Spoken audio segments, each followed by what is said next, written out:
Two hands.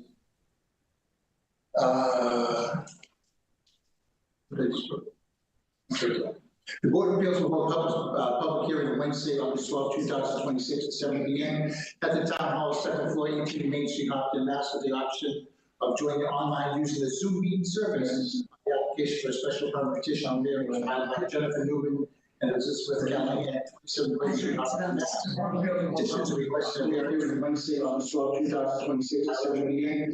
at the Town Hall, second floor, 18 Main Street, Hopkins, Mass. With the option essentially map 19, block 94, lot 0, the residence ARA zoning district. For additional information, please email cba@optinma.gov, call the Department of Schooling and Permitting 508-497-9745. Check the online meeting calendar and agenda for this meeting at optinma.gov. The town hall is the handicap accessible list, so you'll notice it's also posted on the newspaper, Massachusetts Newspaper Public Association and MPA website at masspublicnotices.org. John Patino, Chairman Club, regarding 27006.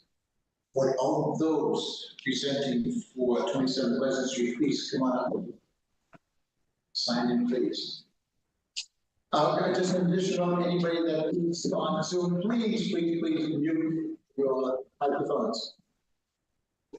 Especially if you're adults, welcome.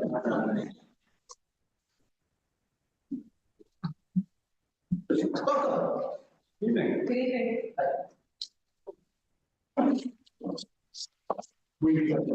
Okay. So thank you very much for the time tonight. Nice to be here. I'm Jennifer Newman, and this is my sister Elizabeth Callahan. My sister and I grew up on this property on Pleasant Street. The house was originally built by our great-great-grandparents when they immigrated from Ireland back in the mid-1800s.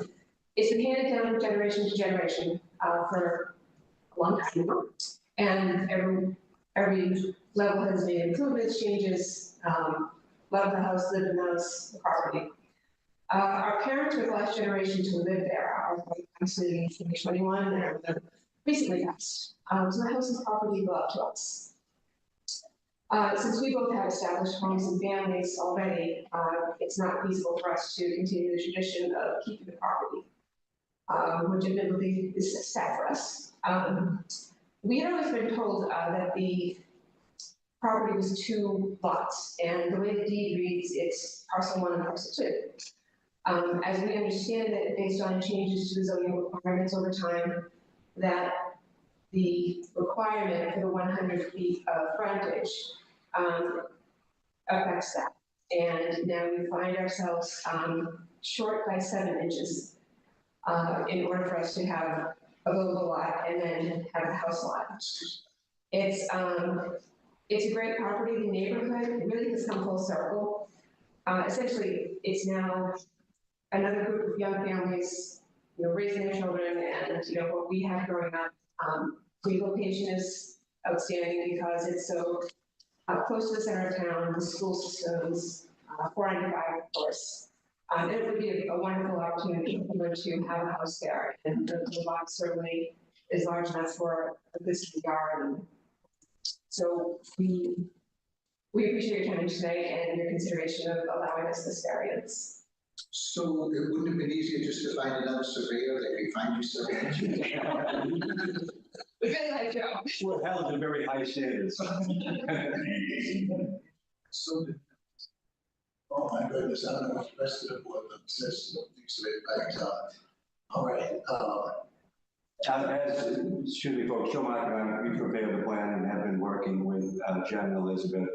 As Jen mentioned, this was acquired as 2 parcels and acquired at the same time. And I personally have chased it back through the deeds to 1864. So this is the same configuration, excuse me, as her ancestors acquired. Back when Lincoln was still president. Okay. Anybody have any questions? Of course. So, is there a house on the present lot? Yes, the present house, number 27, is, if you're looking at the lot, is on the right-hand side. And then the driveway is just to the left of that, and then there's this large parcel. What's the total square footage? That's just The total square footage is 46,164, 1.6 acres. You can see here on the plan, the house is skewed to the right-hand side. The left is a vacant lot. So here is Pleasant Street. Here is the right-hand boundary line. Here is number 27 with a shed. And the driveway, as Jen mentioned, is in here. This would be the second lot. That is 7¼ inches short of the minimum. So each lot is, what's the zoning, the minimum lot size? 15,000 square feet with town water. We'll exceed that. We're at 46, so probably be pretty close to down the middle, 23,000 each. Well above the requirement. No other special permit. We don't see the need for any other special permit with the construction involved. I mean, it's technically, I mean, it's you know, I guess I think it's a so de minimis. Normally, don't think that we should grant variances where they don't have the front area size. So de minimis is whatever. Same one. I don't see a functional difference really between 100 feet and 99.4. The lots almost mirror themselves. And sounds like the total square footage is going to exceed the requirement. So I was wondering why that lot was empty for so long. You know, John, the streets, like, look at that lot. Just nobody bought that yet. Nathan? I'm not gonna add. Real estate? It's, like Earl said, it's minimus, it's less than a foot. Okay, any members of the public have any input on this? All right. Yeah, Move to close the public hearing. we have a second? Second. Second, okay, any discussions on the motion? Every vote? This is a roll call, Mr. Conservation. Okay. Okay, so we're discussing, say, we want to make a motion. Okay.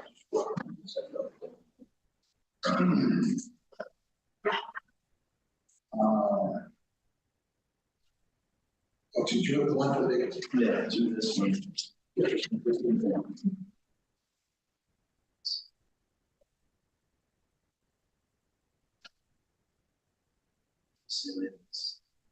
Sorry, yes. Okay, so the facts, the existing land subdivided into two lots, which one will just have, will be short by 7 inches, actually, it was split between 7 and 7. Yeah, because you The property located it is RA. And in each of the two lots, so it's really just they were separated two lots and they need 7 more inches. And the property is located in the RA zoning district. Findings, I move the Board of Appeals find the following relates to the two lots at 27 Pleasant Street. Request of the variance is to allow each of the two lots on Pleasant Street that one does not have the legal frontage. And owing to the circumstances relating to the soil condition, shape, topography, land structures not affected the general zoning district, which is located. District enforcement of purposes of our would involve practical difficulties as well as the benefits of adding additional outreach potential detriment to public safety. That desirable relief may be granted without substantial detriment to the public good, and that desirable relief may be granted without nullifying substantially derogating from the intent or purpose of original ordinance or bylaw. second. We have to make that motion. Just, I make a motion to accept the findings as written. And the other, John. John, second. Okay, any discussion on the motion? Hearing none, how do you vote? Aye, unanimous. Okay, now the decision, I move that the Board of Appeal approve variance for 27 Pleasant Street. So, that's, That language is going to be different actually, because the variance language has changed. okay, would you, Yeah, you want me to, would you put something for, did you, oh, sorry, the language of the findings have changed. Because it's not.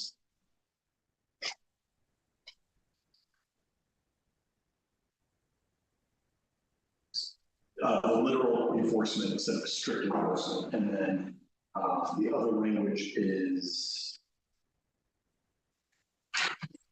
practical difficulty instead of hardship.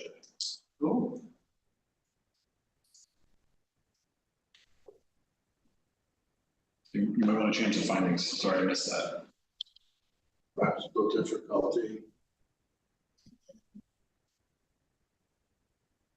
It's on the motion for this. Oh, okay. No, that is not very well, this is practical difficulty or financial or otherwise. That just changed. Yeah. No, I said practical difficulty if they're faculty. Yes, so we don't know what's changing. Okay, so we got that. Okay, okay, so my decision, is that, can I just roll it out? I move that the board approve the variance for 27 Pleasant Street to allow for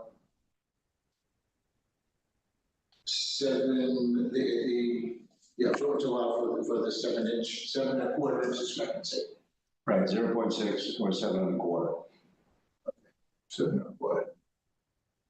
Okay, can I have a Second. motion as read? Second. Second. Thank you. Okay, any discussion on the motion? It's similar, different to another person. No discussion? Do we, Yes. on the relief, Give it inches? yeah, we need a little margin. Yeah. Somebody probably thought this was 100. Well, I don't know, they pieced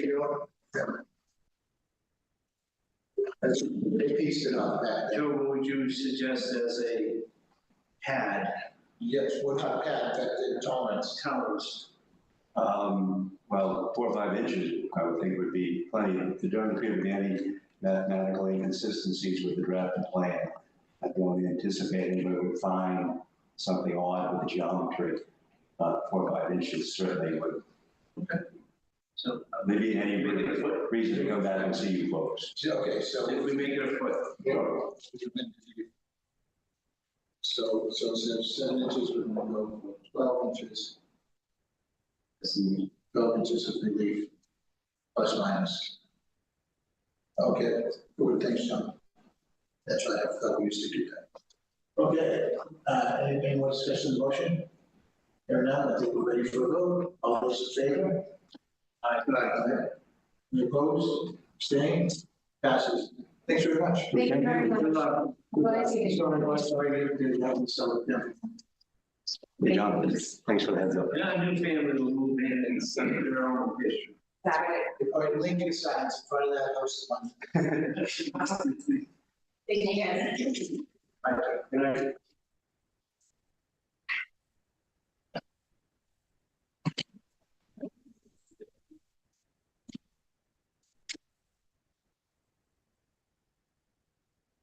John, do we have one for this one? Yes, important. So it's gonna have 4, because there's 4 lots, each lot is being filed separately. But you can just read that, and actually, the first one, I think, says lot 1. You just wanna look at lot 2, lot 3, lot 4. Okay. Should be okay. Okay, but this one says Wednesday, July 8th, so just. Yeah. Because it was continuance. Okay, this is getting, okay, the Hopkins Board of Appeal will hold a public hearing that continues the public hearing from Wednesday, July 2026. Dear all persons interested in the uniform application for a special petition for variance filed by FNS Realty LLC, 33 East Road, Hollis, Mass. Petitioner seeks variances from the lot frontage requirements and bylaws to construct a new single home at 0 West Main Street, Barbara, Mass. By allowing access to the property to a property across in its legal frontage via Silver Common driveway easement from School Street. The property is shown assessed map 2854-1. The hearing will be held remotely and will be held hybrid. Also using the Zoom meeting service. For additional information, please email cba@hopkins.gov. At 508-497-975, which is the calendar agenda for this meeting at hopkins.gov. This meeting was Massachusetts District Club Association and MBA website at masspublicnotices.org. Regarding 27001.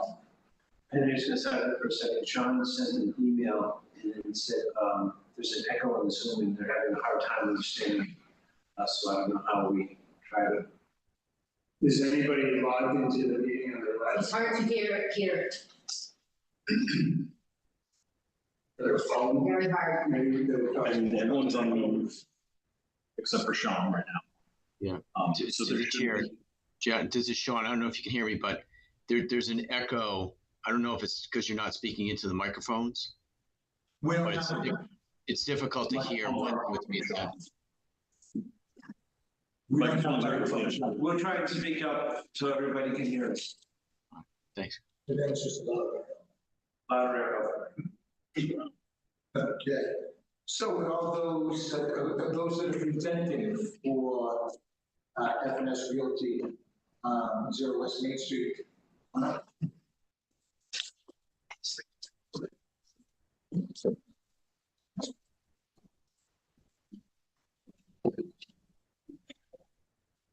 Good evening, everybody. Good evening, thanks for coming. Thank you very much for having us, and just want to start by saying we appreciate your willingness to meet in person. We saw it was fit due to the complexity of the plan. It's 4 lots, it's a decent sized area. So for the technical side, we thought it would be best to be able to be here in person, so we're all kind of concentrated looking at the same plan. My name is Jack Nealon. I represent FNS Realty LLC. Managed by Furqan Syed and his wife Saina, in connection to the property located at 0 West Main Street, shown on Assessor's Map, R28, Block 54, lots 1 through 4. Joined this evening by Furqan Manager, as well as Dave Marquinot from JD Marquinot and Associates. All 3 of us will be able to answer any questions that the board has, as well as the public. I will certainly get into the variance requests and the background. I'd like to start by turning the floor over to Furqan to give a little background on his history with the property. Thank you, Jack. Good evening, everyone. Thank you so much for giving us the opportunity to listen and discuss this variance. My name is Furqan Syed. Me and my wife are the owner of this LLC. I live in Holliston. And this whole started basically a few years ago. We got connected with Hopkinton Town with a wonderful story about 3-4 years ago. I was able to be a part of founder member in the board, which acquired a property with the help of Hopkinton Town across Price Chalk, 2 East Elm Street in Hopkinton. The property was abandoned. With the help of the town, we were able to purchase that property and convert it into a mosque, exactly about 3 years ago. I've been coming here and I'm seeing how that property, abandoned property, flourished in the last 3 years. Dozens of families, hundreds of children, and my family, we all come there and enjoy that property as a building amazing community there. I come there twice a day. It takes me about 45 minutes, 15 minutes to drive for 1 prayer, 15 minutes back, and 15 minutes to prayer. So 45 minutes I spend in the morning and 45 minutes at night. It's 2-hour commute for me every day to go to that mosque and spend time over there. Luckily, one of the community members was my friend, Dr. Sarah King and Barack. They were able to help me, and they said, we are moving to Grafton. We have a lot, exactly 1.3 miles, and it's only 2-minute drive from the mosque. I was like, wow. And it has 4 That lot has 4 plots, and I have 4 children. So with the intention to move my entire family here, I bought that lot last year. And since then, I've been working with my engineer Dave here and Jack, how I can build that lot into my home. With me, I have my son here, Ryan. He's going to medical college now, working with me. My wife is there, Dr. Sania Sayeda. We are in healthcare business. We are not property agents, we are not dealers, we are not builders. All we are trying to do is build 4 single family, simple houses, and bring our legacy and our family to this wonderful town where we can build a community and enjoy that mosque closer to our house. Before coming here, I went to every single door. So I just did not show up like this. I wanted to make sure that I show my intention. Every single house on West Main Street from the signal till Upton boundary, 4 houses, I went at least 3 times. 5 houses on School Street, every single, I went at least 3 times, share my identity, a letter, so and so, I was famous, one of the neighbors said, oh, you famous, the guy with the cheesecake. So you come around the property, and so I went every single neighbor and I told them that I'm not here to build any commercial. There was a lot of rumors by the previous owner that, oh, we're gonna bring the nursing home and this and commercial. I told them I'm simply coming to build 4 houses, 4 kids, move here, and that's it as a neighbor. I introduced myself, I went with the gifts just with the intention to come as a good neighbor because I want to raise my family here. I'm not buying it for commercial purpose. Great neighborhood, few were very happy, few were not. But at the same time, I, along with Dave, went to different departments, which Dave and Jack will talk about. We went to police department, fire department, DPW, we met with John, went to conservation, and even before buying and after buying, I knocked every single door to share my intention and plan to make sure that everyone guide me in the right direction. So including conservation, including everyone. And that's pretty much about it. My wife, my son, and the community, I have quite a few friends here. And they're also interested because it's important, we are a very connected community. So not only the School Street, even the Nazneen Circle across, I went there. I met with a few people and I said, which option is better when you come here? How do you see the traffic and all those things? And there are neighbors from Nazneen Circle as well. So it's a simple request for the variance of the frontage. The legality will be shared by Jack. I just wanted to talk about my intention and the purpose coming to Hopkinton. I love this town because this town gave me the opportunity to pray and practice my faith, which I did not have before that. There was no mosque 30-minute drive. I had to go 2 hours for each prayer and I couldn't do that. So I have a strong connection with Hopkinton and I want to move here. Thank you so much. So thank you, Furqan. So now I'd like to just quickly get into the background and site conditions up here on West Main Street, for those of you who are not familiar. The subject lot, all of the subject lots have adequate frontage on West Main Street. As Dave will review in the coming minutes, unfortunately, they're riddled with wetlands and a stream and topography slopes that just do not warrant to clean access off of West Main Street.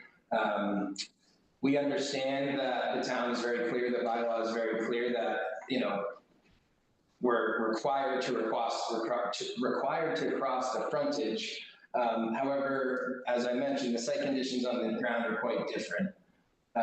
Back in October 5th of 1998, and the Hopkinton Planning Board approved an A&R plan that intentionally reserved access, egress, and utility easements to establish common driveways from School Street as an alternative to the West Main Street frontage.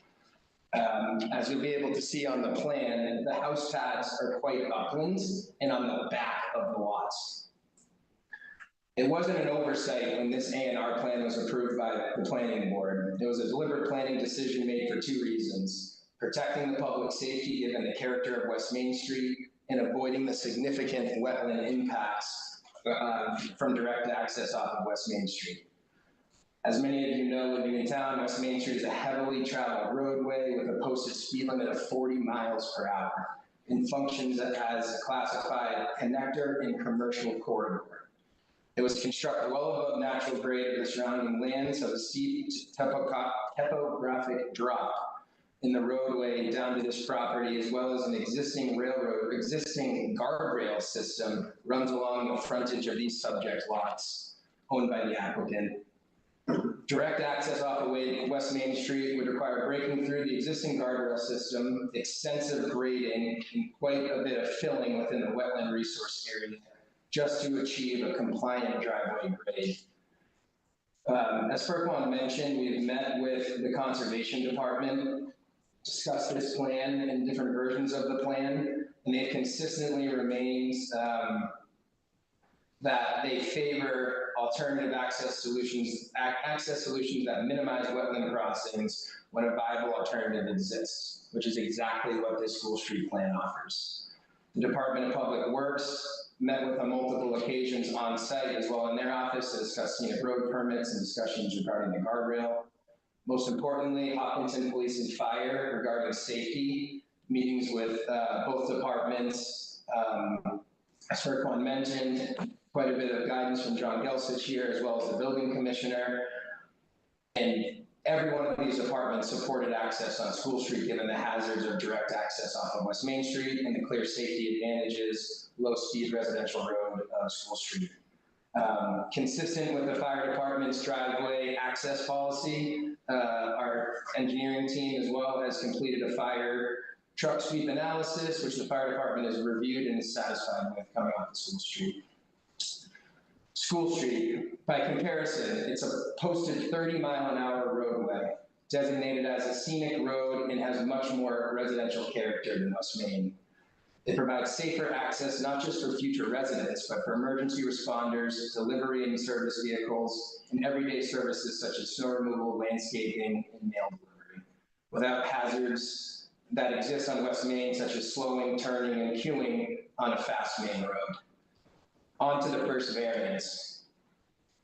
The first variance FNS Realty LLC is requesting is relief from the bylaws lot frontage access provisions to allow principal access to the property via the reserved common driveway easements off of School Street rather than directly across West Main Street frontage. This is very similar to the relief previously granted by this board in the construction of a single-family home on 0 Elm Street with access via 30 West Main Street due to the wetlands preventing access off of Elm Street, which I am intimate with because I represented in the fire. The bylaw frontage provision required that the principal driveway serving the lot cross the frontage, also while recognizing public safety, scenic road designation, and sound planning and appropriate considerations in evaluating the driveway access. Although these lots have sufficient frontage on West Main, strict enforcement of the frontage access requirement here would create substantial hardship to the applicant. As you are all well aware, a variance may be granted only when the board specifically finds that first, owing to the circumstances relating to the soil conditions, shape, topography, not size of the land, and especially affecting this land but not affecting the general zoning district in which it is located, and literal enforcement of the bylaws provisions would involve substantial hardship to the petitioner. That standard is met here. The hardship arises from the topographical and environmental conditions specific to these lots, not a condition generally affecting the surrounding zoning district. As previously mentioned, these conditions consistently include severe grade drop from the elevated West Main Street roadway down to the property, the presence of the wetland resource area and buffer zone located within the frontage, as well as the unsafe condition presented by direct access to the roadway with a 40-mile-an-hour posted speed limit. It'd be awfully difficult to turn into a driveway coming from 40 miles per hour. Compliance for the lot would require constructing 4 very long driveways through wetland resource areas, multiple culverts, disruption of the wetland. To put some arithmetic to it, the total disturbance to come off of West Main Street in that area, as you see on the screen, would be 68,891 square feet of buffer zone disturbance. For some reference, a football field is roughly 57,000 square feet. And approximately 5,121 feet of direct wetland alteration, which is quite significant. By contrast, the use of the reserved common driveway from School Street reduces the buffer zone disturbance to only 15,998 square feet. So from 68,000 to 15,000, and it would result in 0 feet of wetland alteration. So we're going from 5,121 square feet of direct wetland alteration to 0 square feet of wetland alteration, meaning no culverts, no replication, and no disruption of the existing stream bed. Together, these site-specific topographical environmental conditions mean that the literal enforcement of the frontage access requirement would force construction of a driveway that would cause significant wetland disturbance and creates a materially less safe access point, and albeit a substantial hardship to the petitioner. This hardship is not self-created. It stems directly from a physical and environmental characteristics of the property, and not by any action or choice of the applicant. It's directly related to the land. Second, the board must find that desirable relief may be granted without substantial detriment to public good and without nullifying or substantially degrading from the intent or purpose of the town's bylaw. Granting this variance satisfies that standard as well. It doesn't undercut the bylaw and advances it. School Street access promotes public health, safety, convenience, welfare, and encourages the most appropriate use of this land, consistent with the underlying purpose of the bylaw's access and frontage requirement. It also avoids a hazardous residential access point on a main corridor, and it uses the access system which was contemplated back in 1998 and minimizes the wetland alteration. Most importantly, it reduces wetland impacts by 76%.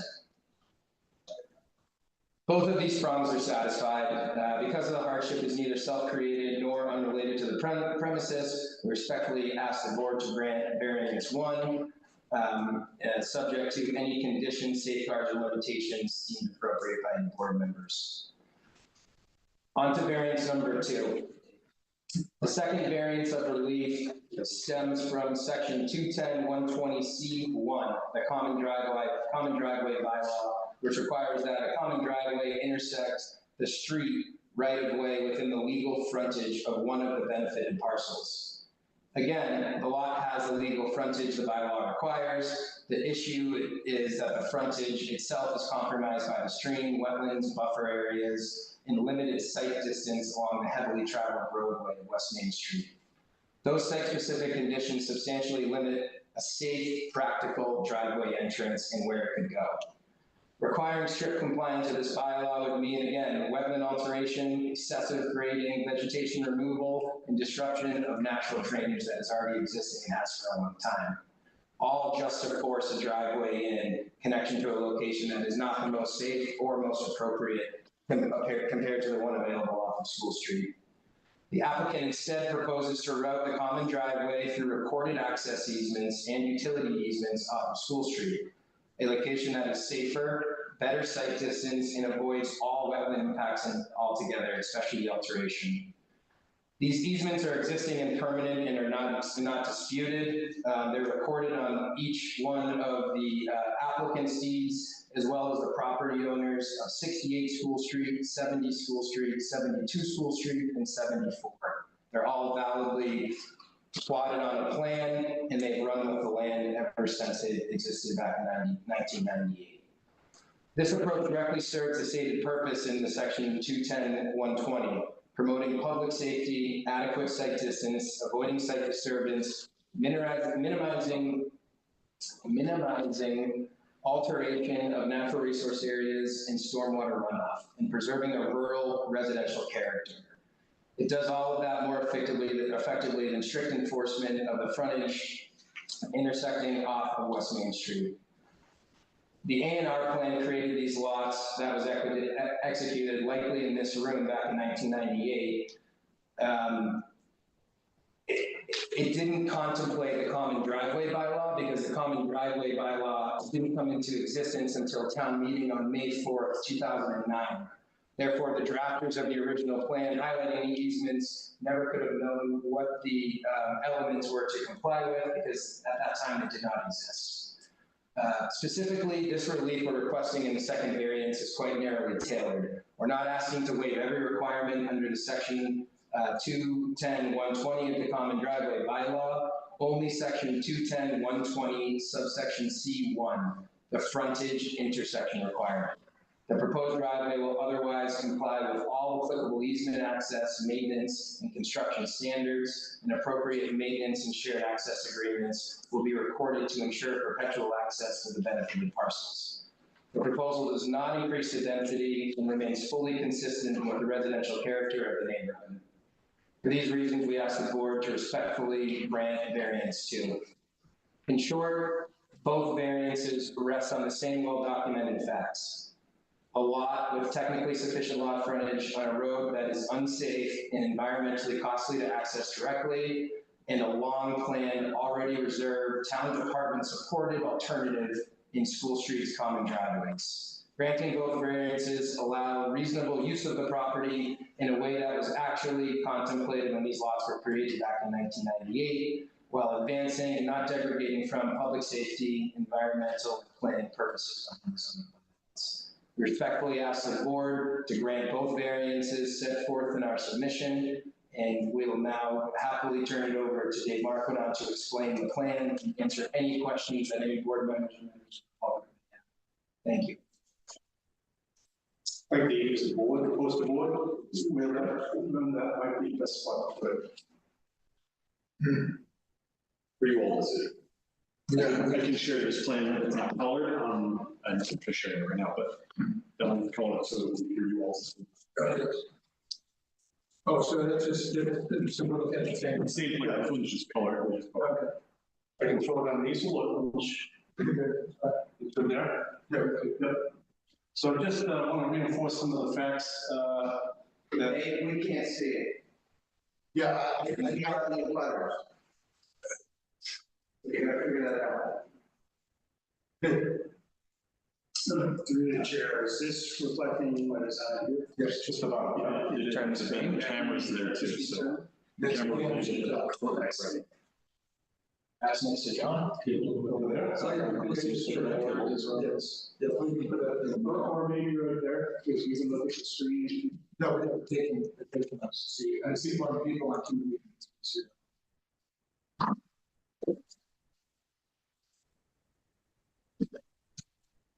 Would you like it? Yeah, just pick it up and just Put it on chair. right there. Can you put it right on the Yeah, chair? I'll put it on the chair. I'll put it on the chair. Let's stand up like so. Yeah.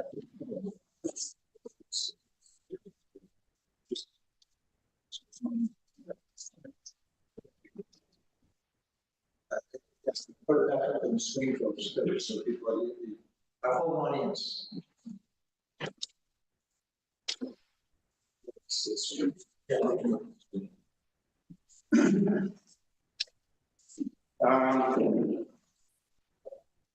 So, as Jack had mentioned, 4 lots, fronting on West Main Street, meet zoning. It's in an agricultural district requiring 200-foot frontage and 60,000 square feet.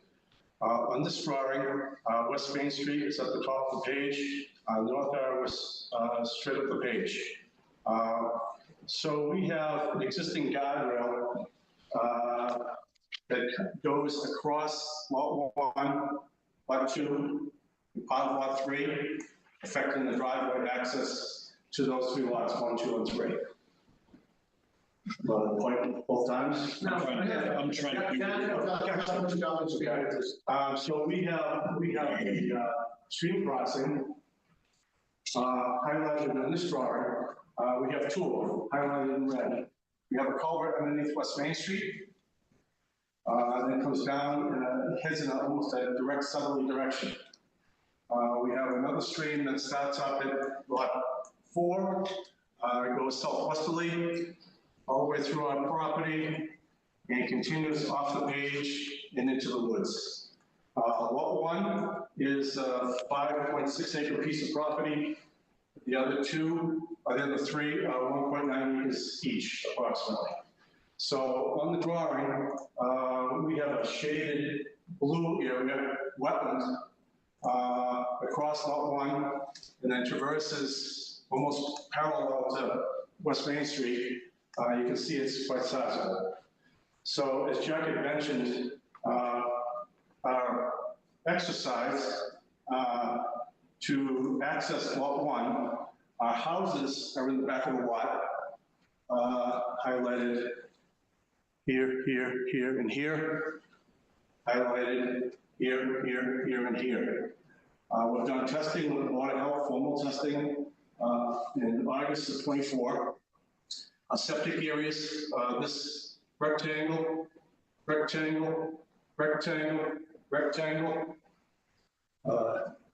here, here, here, and here. Lot 1 driveway is oh, okay. Our lot 1 driveway is 520 feet long from West Main Street to our front door. It has 2 wetland crossings.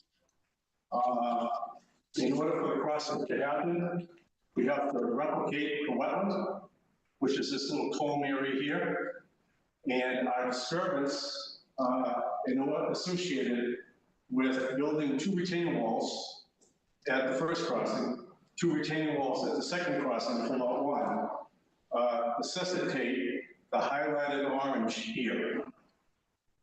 Okay, lot 2, driveway here, is this configuration here to the front door here, lot number 2. It has 1 crossing, replication area here associated with that. All this orange would be disturbance. Lot 3, we're required through conservation to choose a narrow spot for a crossing, which should be on the left side of lot 3. Okay? That particular one has a very long retaining wall on either side of the road. It goes up to the front door, a very large replication area.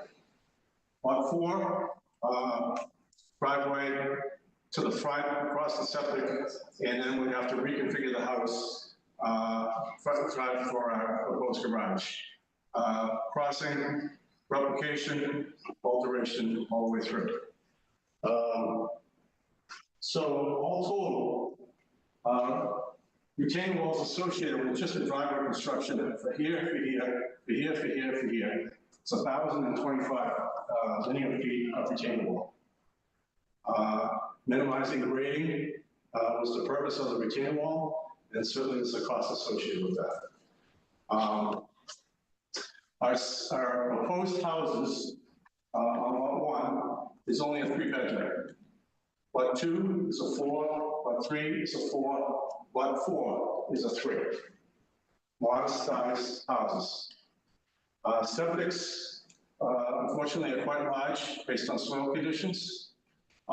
We have a retaining wall encompassing almost the entire part of the septic, proposed septic, to minimize grading.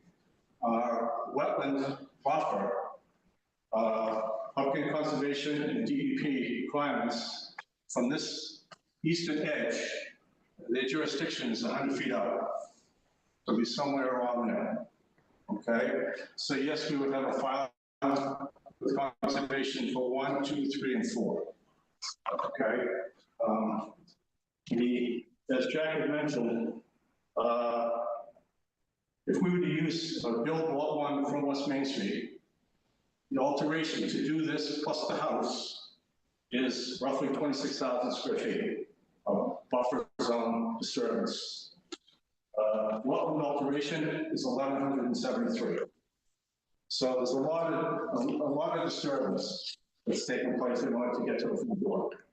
Now, what's missing out of this exercise is, from a fire apparatus standpoint, this would be an additional disturbance, which is not shown on this plan, that this driveway would conform to the fire requirement.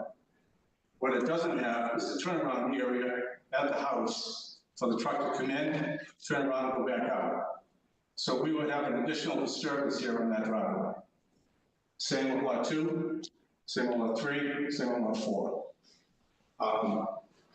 This plan does not, as well, deal with stormwater management on this driveway, on each driveway. So we would have a drainage component, maybe somewhere here or somewhere here that's not shown. Each driveway would have another buffer zone disturbance in order to provide and meet the letter of the law for stormwater management. Topography on lot 1, lot 2, and lot 3 at the beginning of the driveway. The easterly lane of West Main Street, there is a very narrow edge of pavement, width of pavement, from, say, the mirror to the edge of the pavement, which would be about, guessing would be about 3 feet. A foot to the southeast of that edge of pavement is our guardrail. At the back edge of our guardrail is our drop in topography. We have about a 6-foot drop here, here, and here, straight down. Okay, so from a site distance standpoint, if our owner leaving lot 1, coming to the exit, we have right now a curb cut of 67 feet, 66 feet, 66 feet, 66 feet, and 66 feet in order to comply with fire truck entrance. That's smack dab in the middle of our proposed guardrail. So as we exit our driveway and get to the top of our driveway, most likely, as Jack has stated, our site distance, the speed limit is actually 45 in both directions. So when the driver's sitting here, they have to be able to see this way and see this way. Most likely, the remaining segment, here's our driveway cut, a portion of this guardrail most likely is going to have to come out in order to get sight distance to see an oncoming car in both directions. Number 1. Number 2, because of the proximity of the pavement to the edge of the guardrail, if the guardrail were to remain, most likely the nose of the car would be in the lane before they could look and see a car coming westerly on West Main and seeing a car coming easterly before they were to turn left or turn right. So more than likely, that guardrail would have to come down altogether in order to provide an adequate leveling area for the car, keeping the car, nose of the car on property, and then providing adequate sight distance. I have a question. And there's a lot of times being spent on, all this, if this driveway is this, the 4 driveways. Was it ever considered, if one of your variances for the common driveway is to do the same thing, but do it on a West Main Street exit to minimize the wetlands disturbance? If you had a common driveway, if it came before us and you had a common driveway for 1 and 2 or 3 and 4, going up the side, then you could, same thing, you could minimize, you could significantly decrease the effect on the wetlands with the walls and all that. So has that been considered at all? It has been considered. Okay. If we were to have either 4 driveways or 2 driveways, We filed a plan seeking a permit from conservation and through DEP. Part of the process for the wetland filling is to avoid the wetland filling. Do an alternative analysis as to how we can get access to the house of number one and number two, whatever the exercise is. And you have a valid way to get there by way of the easement and eliminate I'm aware of the easement, but my thought is, I mean, the whole idea of it is if the law of variance, which is a difficult task, it's pushing a rock uphill, is all other options have been eliminated. And so I'm asking is, has there been any drawings or any plans done with a common driveway using a West Main Street? We haven't done it because the question is always going to be there that if we did pursue that, if we did a filing with conservation and DEP, they're going to ask us for an alternative analysis. How else can you get to the house of lot number one? Can you avoid the process altogether? The answer is yes, we have the use of the easement. So if I can clarify, DEP and Concom, what they're saying is probably would not approve a plan accessing over wetland crosses because as part of their process, if you have an alternative option that doesn't cross wetland, that's the preferred plan. So it's kind of a chicken and egg. ZBA wants to reduce the number of variances, but Concom wants to reduce the number of wetland crossings. You're going to be at an impasse, right? Because you both want the other one to go first. And so I think that's, that's basically, that's it. Okay, so, yeah, when I'm listening to all this happening, now I know why nobody's built there in almost 30 years. You know, you've absolutely not, there's 3 of us who are builders and few of us are in real estate. And, you know, when you know, we have this disturbance here, we have this, and you gave me a lot of numbers saying that everyone's the size of a football field if we come off of this. But then I hear, well, we didn't figure in for a turnaround, we had more of a disturbance. And then, you know, maybe stormwater would have more of a disturbance. So those numbers that you gave us, that this is only gonna be 16,000 versus 62,000, well, it could be 34,000 versus 62,000. You know, and you know, and when we're talking about shoehorning, now we come across a lot of those, there are several buildings in this town that all they do is call up every single lot that's available and try and figure out how they can shoehorn a house. And we've got a couple of builders that are great at that, down on Leonard Street and that, and some of those that are really tough. You know, and they all come across water and this thing. You know, the more you keep talking about how impossible it is to go from this way, and impossible it is to go from this way. These are impossible, in my view, as a builder, these are almost impossible. You know, and then that the only alternative is to have a 500 foot long driveway. What's the other one, about 800 feet? The long one? You know, which driveway, right? No, well, the two driveways, these here, yeah, what's that one? That one? Yeah, these are, the one on the bottom, the one on the top is 573. Yeah. From here, School Street to right here. Yeah. And this one's 531 from there to right here. You know, and my only concern is, you know, because I know that Hopkins has, you know, has a movement that the front doors have to have your driveways are on, at your address, you no longer have one. That's what I do on a house that's on a corner, and my driveway actually is both. But, you know, so if somebody calls 911, how does 911 get to, you know, get to lot one? It's like, oh no, you gotta go down School Street, and there's a new guy, there's a new driver coming on. You know, it's, you know, it depends on knowledge of, you know, all this, tribal knowledge when it comes to this. We talked about that with the fire department and Tom. They're requesting signage. There'll be a sign here, right front corner, sign here, and there'll be a sign here and a sign here.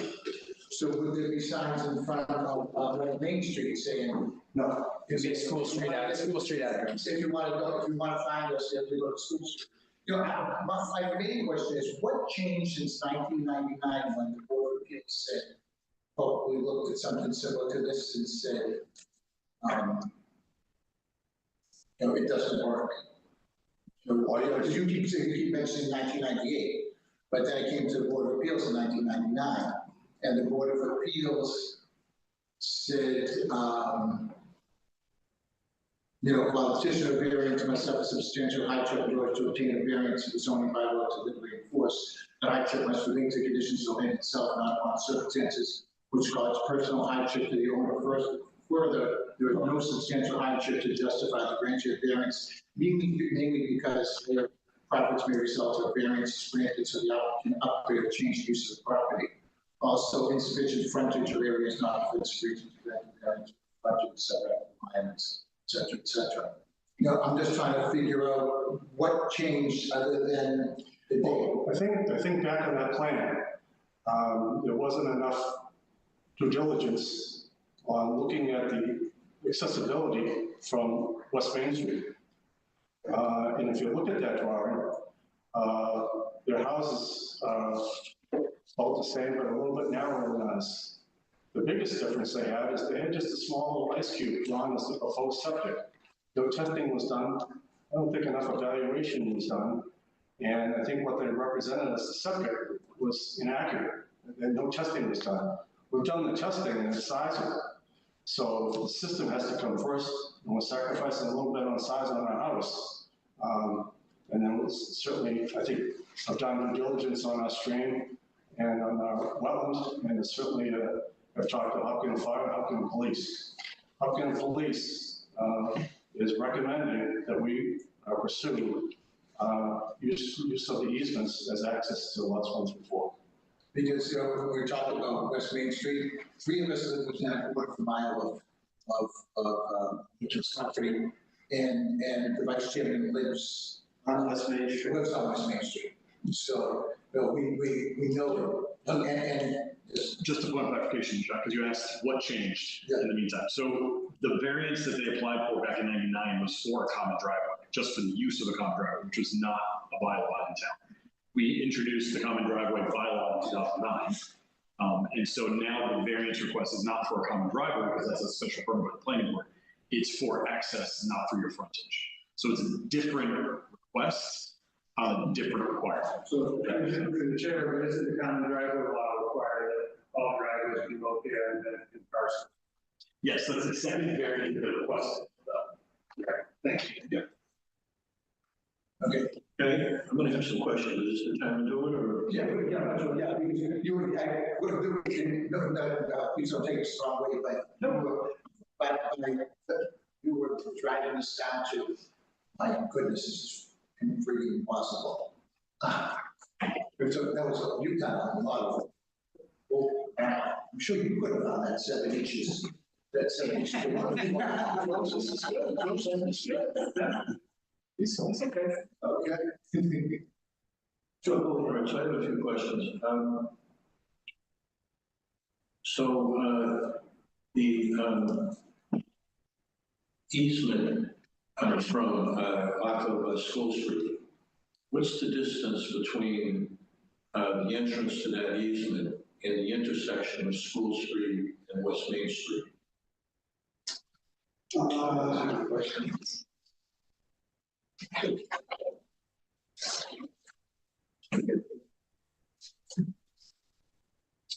250, 450, 550, about 650 away from the corner, feet, up to the first one.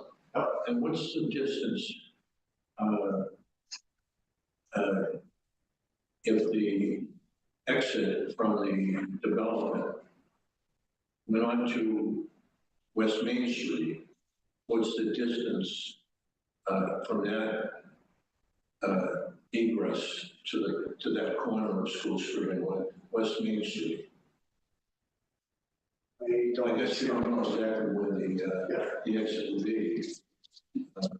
Maybe find out. Well, the thing is, if I understand correctly, we're just wondering about where the exits could possibly be if you were to do it by lane and go off of West Main Street. Oh, where do I think the exits would be? You're gonna probably have to point here for the people on TV. Yeah. And then John will match up what you're saying with this arrow. So But what do you think the optimum place would be for that egress from lot onto West Main Street? You mean if we had done just two? Yep. Well, This one, most likely this one. yeah.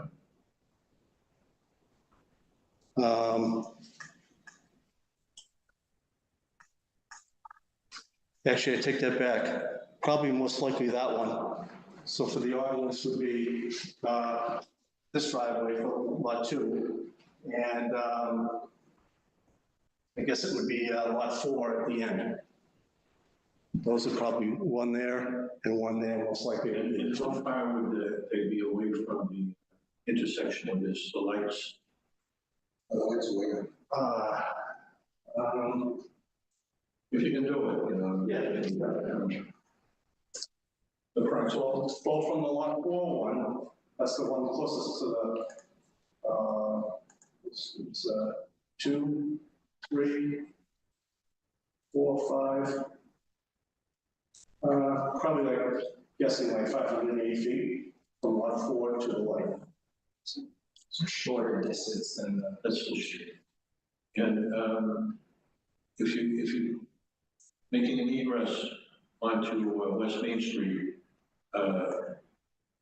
would you make a left-hand turn to get to that intersection where the traffic lights are? Yeah, well, you would take it right, right in town. Okay. And would that be heading toward the center of town? Yes. Would the homes to be constructed, will they be visible to the homes on School Street? The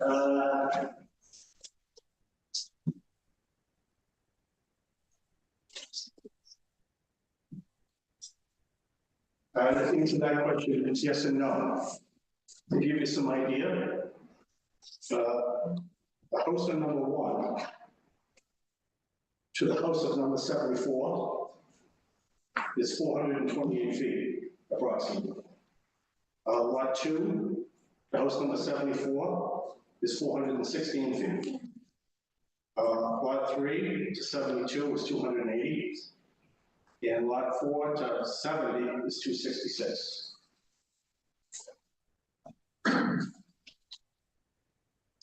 What if there's no trees there?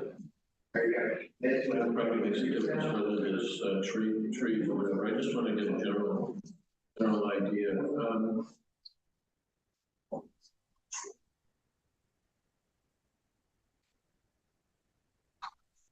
So one more question.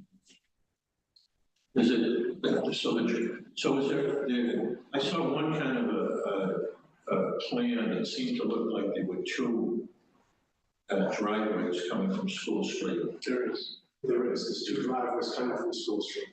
The 2 separate. Two separate driveways. Okay, so they 2 separate easements? 2 separate easements, in a sense. And they're gonna be, is there a way to, so the plan is for them to be 16 feet wide? Minimum, yeah. The first one, here, this one here, is 21 feet at the front, next down to 16 to the back. This one here is at 20 feet, and then next down to 16 to the back. Reason being is for fire apparatus turning the building. So I saw in the package, and I never really want to answer it, but I know, I've read some of the letters that the neighbors and other people who were written concerning the project and about this easement. And I saw in the package that there's a deed, 1999 deed, that talks about sort of Angelina Campagnone. And it says that the grantor reserves an easement and access and egress. That's access and egress to School Street. To the above benefited lots for installation, maintenance, repair of driveways within said access, egress, utility easements, and for use of driveways for the purposes of which driveways are commonly used in the town of Hopkinton, to gain access to access and easement to said lots, also for the installation, maintenance, repair of any and all utilities for the construction of single-family homes All on right, said so lots. let's try that. So there's two driveways. Is only one of them covered by this easement? Nope, they're all referenced on that original plan, and they're all referenced on the abutters. Each deed. Each deed. So the abutters deed, you were right. 100%. I have the plan right here. Okay, I wasn't clear on that. I have the deeds as well.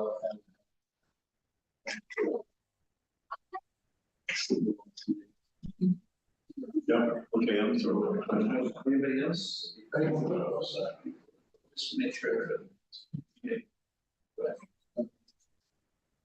How close are these roads, the driveways to, so 1, 2, 3, 4 abutters are going to be, impacted by these driveways. How close are they, and, is there sufficient, space between the road and their homes? Yeah. Just one quick point, regardless of how the lots are accessed, the utilities are gonna be coming through these easements. No. Right. So it'll be, right, yeah, so it'll be gas, water, electrical easements. It's usually underground. Exactly, yeah, but they have to keep them, those screening.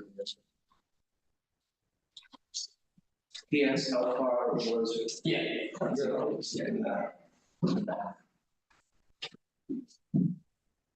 Well, the houses, those houses on School Street conform to zoning. They need 30-foot side setback. So they have that.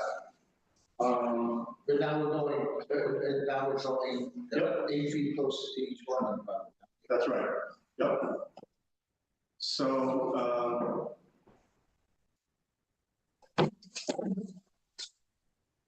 number 68, to driveway is probably, roughly 27 feet from the garage to the edge of the pavement on that side of the road. That would be the house to the right of the top driveway. Now, is that where the road is, you said 25 feet, or is that where it's 16? No, so I took the center and then subtracted 8 from it, which got us to about 27 feet from the pavement, not property, but pavement for the driveway. But I know you subtracted half of the 16, but the way I'm looking at it right here, we said it looks like that's where the 20 odd feet width is, and not 16 right there. So here's our driveway width, right here, here's our driveway. So that would be 16 right there? Yeah, so this is 16 here. Oh, okay. Okay. I didn't know if we were starting off. Nope, We were nope. doing. So, yep, the easement is here. The easement is here, that dash line is easements, that's 30 wide. Okay, here's the center of the driveway, go over 8. Here's the easement here, and then here's 68. And then here's 70. I'm looking at the house right there. This one? Right there. Yep, that's number 7. Where's that corner that's closest? How close is that corner of that house to that easement? To the easement? Yeah. Because it's facing, the house is facing that way, so that'd be like the back bedrooms up there, and the back downstairs. How close is that to? So that house, that if you were standing on School Street looking at number 70, the right rear corner of number 70 to the property corner, to the property line is about 37 feet. To the easement, it's 23 feet. The closest line there The closest distance between that corner and the easement is 23 feet? Right, this is 23 feet from here to here. They own to here. They own it there, but I'm thinking about cars and stuff going through at night, you know, whatever, going right, so that's, I don't know, whose bedroom, whose house is that, can I ask? So, can I ask a public question, if there, Yeah, it's fine here. what's in that back corner of the house? My son's bedroom, No, it's a patio there, so it would be about 3 feet off the patio. and then our bedroom. There's a patio, maybe 3 feet. And actual his bedroom. So what do you mean 3 feet off the patio? Yes. Yeah. Probably, I think it's about 3 feet. Okay, I'm gonna do something that I don't usually do. Could, I asked him. okay, yes, could you come up and show us on the maps where your patio stuff is? So the patio comes up further than that. Okay, so you'll have to point out where my house is first for me. Right here is 70, so This is your deck. this is my deck right here. So that's the deck. This is That's the deck. this is a deck, but you're still coming around here, so this is still, So is, Dr. Dodd, is it possible for you to give us a number from the deck to that road? I apologize. but when you say, it's, How deep is your deck? Reverse engineering. How deep is your deck? it's, I mean, I can say it's 5 feet. We'll get to the deck, it's 12 feet off. That's 12 feet, so it's probably like By 12. 5 feet. Okay, so the pole is close to 11 feet then. Yes, 10 feet, yeah. 10 feet, 10 feet.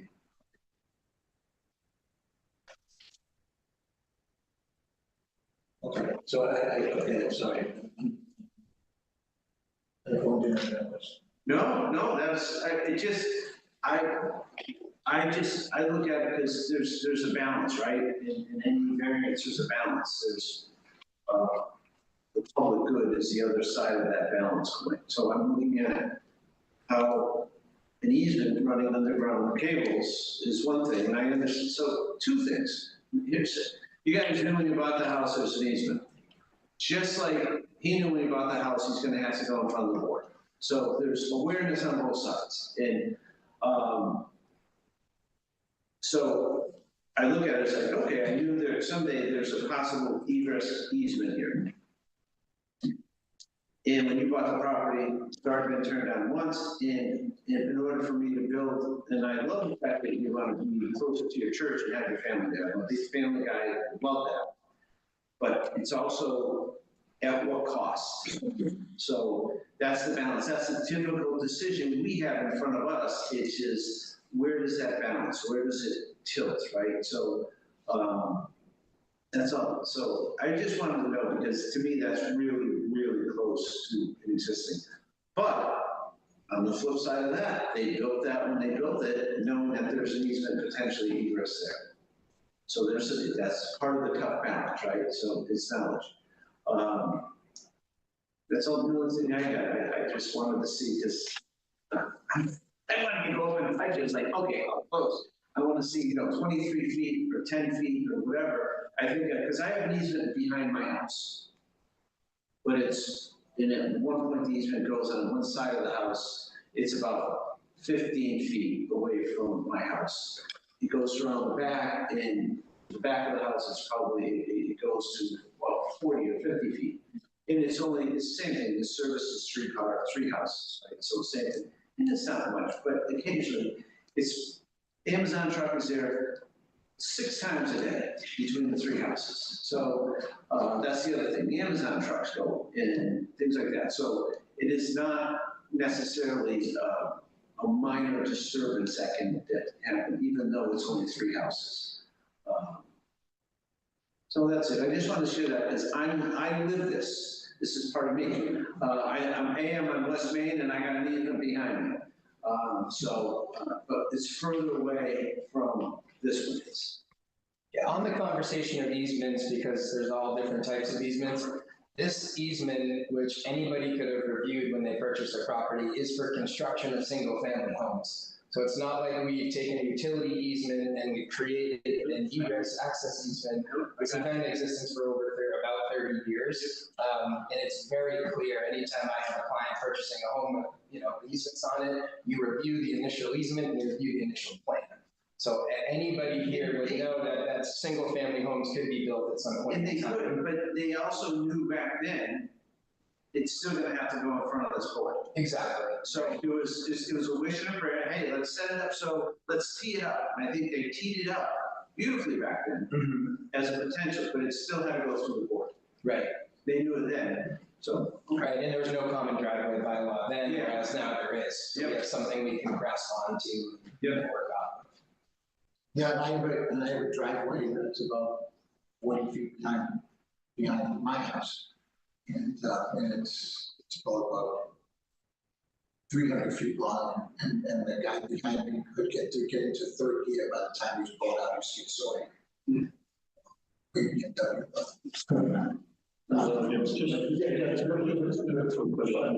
talking about that patio, just curious, is the space between the patio and this easement, is it lawn or is it wooded or? Grass. Grass. It's our grass.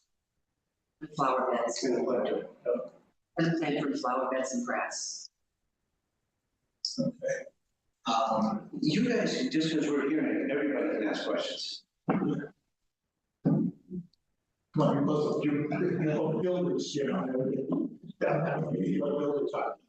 I think you guys asked everything that I would ask. All right, we're open up to the public. Any other questions to the board? We can still ask questions. Yeah, we can still have questions.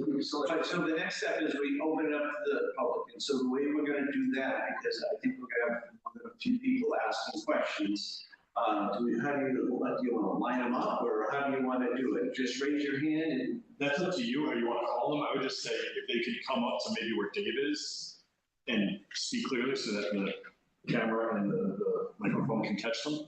Right, and really, limited to 2 minutes each person speaking. No, we're not gonna have a timer or anything.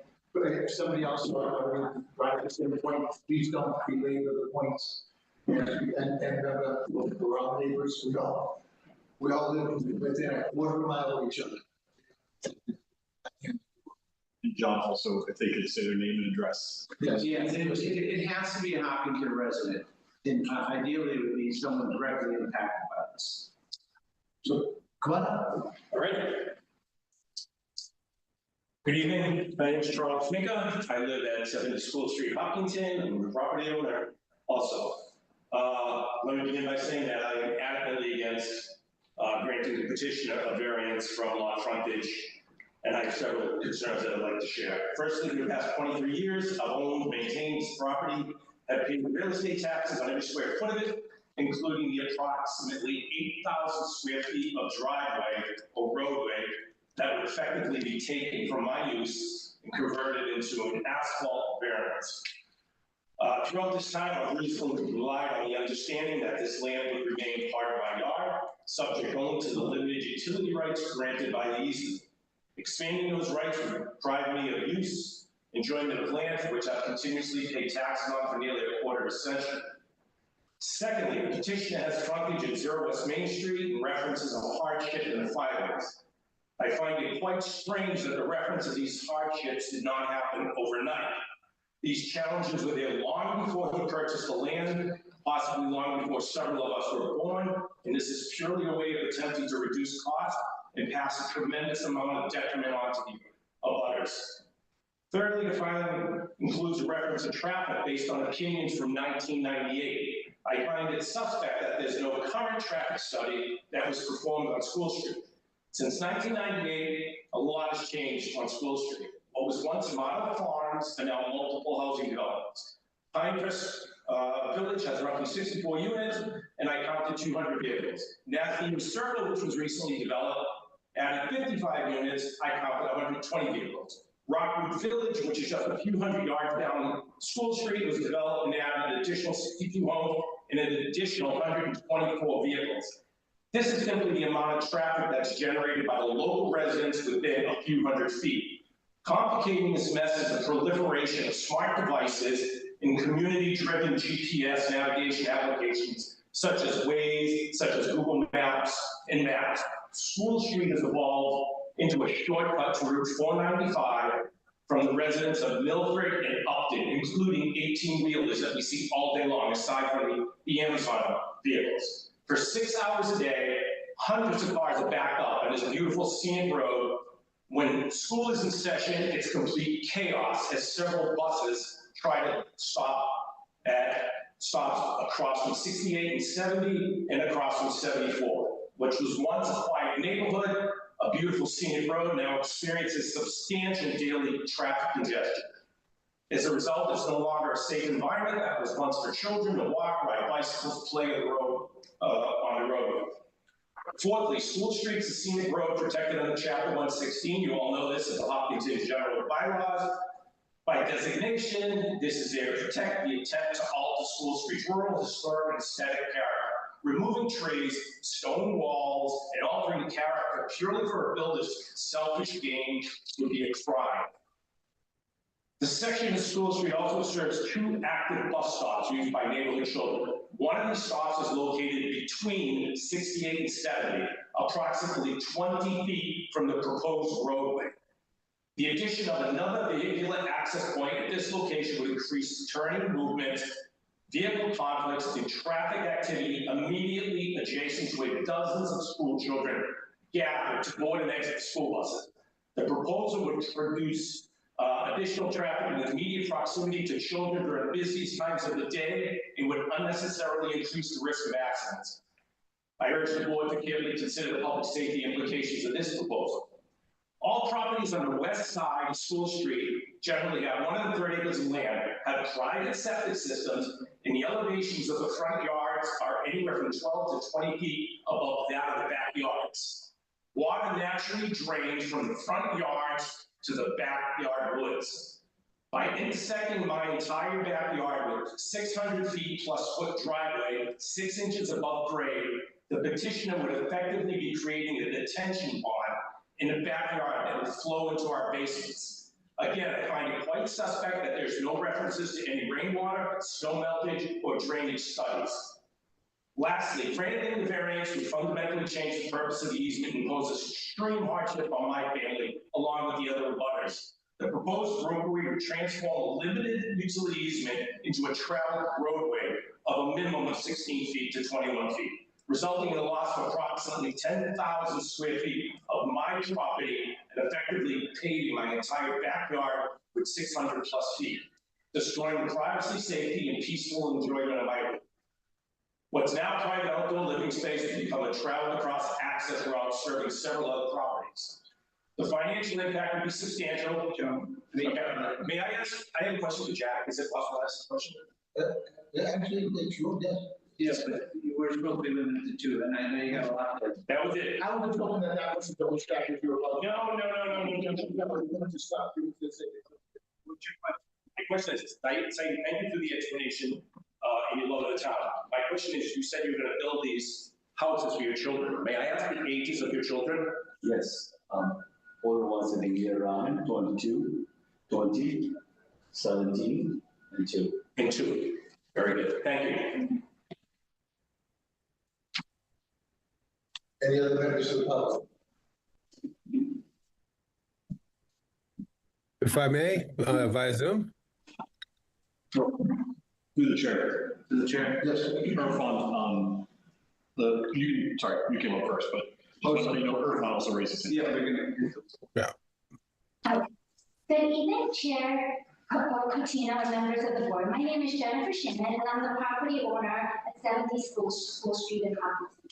I'm here to oppose the 8 variance requests for 0 West Main Street because the application does not meet any of the legal standards of variance under Massachusetts General Law, Chapter 40A, Section 10, and Bylaw Section 210-152. Both the statute and the bylaw require more than just difficult topography.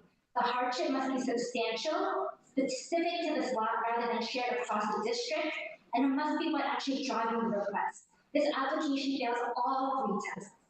This is a district-wide condition. It's not a unique hardship. The elevated roadway grade, the application site runs along lots 1, 2, 3, and 4, same on the 1998, not just one parcel. Every lot fronting Route 135 faces the same fast-moving traffic and guardrail condition. Section 210-152 and Section 10 both excludes conditions that generally affect the zoning district, and this is exactly that. The real motivation is cost and not usability. The applicant isn't complaining the lots are unbuildable, only that the compliant construction will cost more and require more grading. A variance is for lots that cannot reasonably be used without relief, not for lots where compliant option is simply more expensive. All the lots have adequate frontage. The application itself confers 200 feet of frontage on West Main Street on each of the 4 lots. The property is not landlocked. The applicant is asking for a more convenient route, not a necessary. The hardship is also self-created. FNS Realty purchased parcel 1, 2, 3, and 4 in the same transaction in April 2025. The topography, wetlands, and frontage were fully documented at the time of this purchase. Massachusetts law does not allow a hardship to be manufactured by purchasing full knowledge of all its constraints. Impact also falls on unprotected scenic road.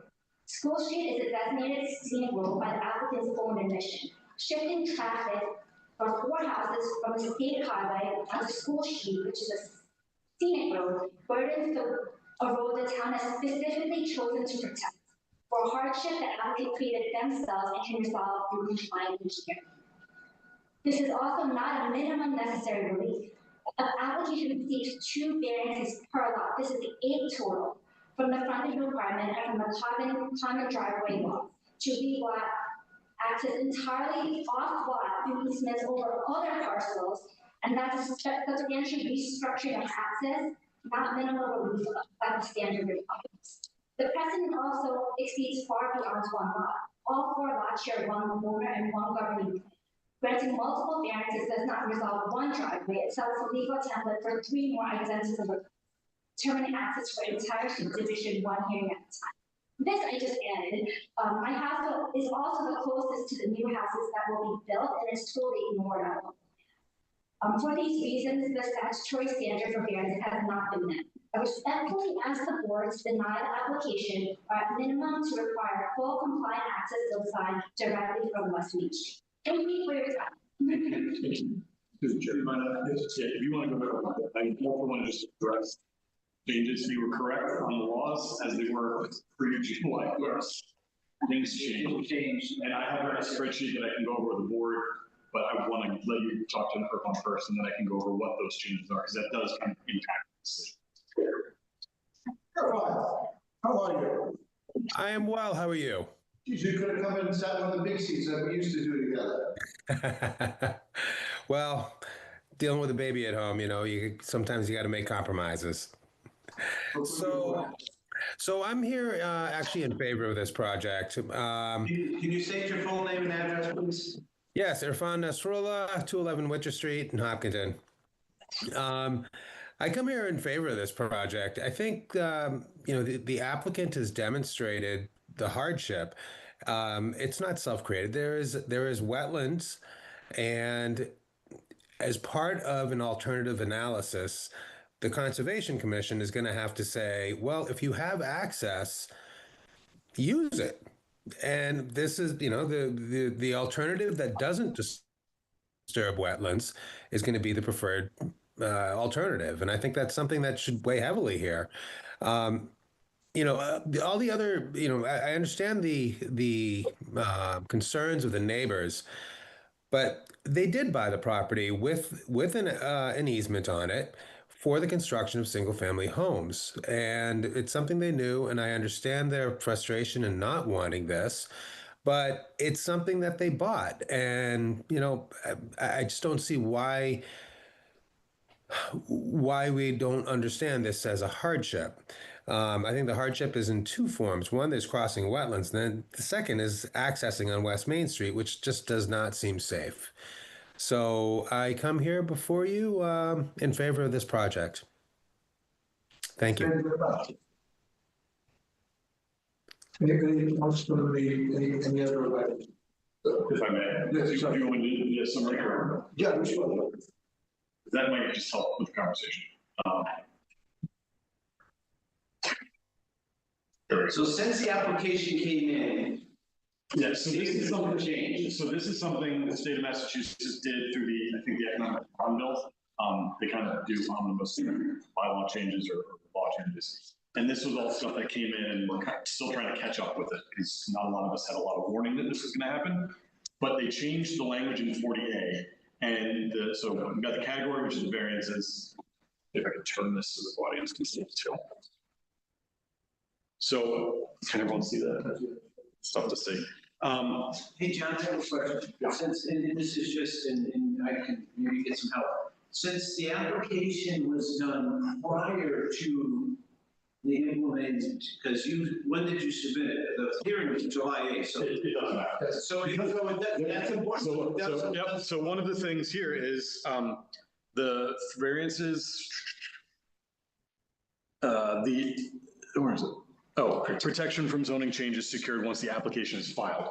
So that's actually the change that was here. It used to be that the permit needed to be granted before the freezes happened. Now it's when the application is filed, the zoning freezes. So they can go by the zoning as it was when they filed it, or they can go by the current zoning. Oh, so it's your option. Yeah, this is also state level, so they're kind of governed by that. So they've changed language from substantial hardship to practical difficulty. Substantial hardship was always tough to define when you're using these court cases that never matched up. They've changed that to practical difficulty, which is still more difficult to define, but I think we can make it a little bit easier than substantial hardship. Strict enforcement of the bylaw instead of literal enforcement of the bylaw is another change. You can weigh the benefits and the public interest of the development versus what's going to happen to the neighborhood. And then this is a big one. Practical difficulty can be related to soil conditions, shape, topography. It used to have to be related to that. Now it can be related to that. And financial hardship can be considered and does not have to be related to the soil conditions, topography, or shape. That's different than what it was. And that's kind of a lucrative change that we're grappling with because we're noted. And then they've also made some changes just specifically to allow more housing. So housing is certain exemptions. It's not going to apply in this situation, but the goal, it just kind of shows the goal of all of these changes was to increase the production of housing in Massachusetts, which is what they have been trying to do for years. Along with the EU bylaw, the ETA communities, and then this, right? So it's just another step in the state's changes. Okay, we'll keep working on that one, John. So hopefully that'll be helpful. Was there anybody else on Zoom that wanted to speak? Doesn't appear so. Okay. All right. My name is Jim Monahan, 305 West Main Street. I am next to lot 1, so I'm not affected by the easement, but the reason I'm concerned because I could have a real hardship, not a purchase hardship. You understand the difference? The hardship that that's being proposed, the hardships that I keep hearing about. I mean, whatever you paid for the property that was there when you got it. My concern is with disturbing the property, the wetlands, what do you call it? Sorry, from floods. The buffer zone disturbances. I heard 15,000 square feet buffer zone disturbance. Anything over 0 is unacceptable. How many over here in this room has ever seen how much water comes through those streams when there's a lot of rain? I have videos. It's a lot. It's an extreme amount. There's been several years during winter seasons, I get a lot of water pooled on my property. So anything that disturbs upstream will be a hardship for us. And so I respectfully ask that this plan as currently proposed not be approved. Now, I understand it has to go through the Conservation Committee, but the plan is approved right now. And I suspect the buffer zone disturbances, does that include septic systems? Okay, that's another problem. So, again, I'm not dealing with the easement issue. I'm very grateful for that. I'm not here to argue that. It's not my forte. But but I am very concerned about these buffer zone disturbances, and then when I found out they're putting septic systems would be in addition to that. That's a real problem. And the problem with that is, I think all know, nobody can guarantee that if you have a disturbance, that it won't affect downstream. And my concern is if it does affect my property, what am I supposed to do? Do I have to hire a lawyer? I don't want to do that. Nobody wants to do that. Except the lawyer. Excuse me? I got plenty of lawyers. I got a lawyer, real estate lawyers. The point is just my concern, and that's the main reason I came here, was I looked at this and said, oh, this is a problem. And actually what I learned is it's actually worse than was planned, because I thought it was only 5,000 square feet, which is still 5,000 square feet too many. But 15,000 square feet plus the septic system. And nobody's able to actually predict what the impact will be. If somebody could predict it, great. They might say, oh, it's not going to be much. Well, that's a very subjective term. I like absolutes.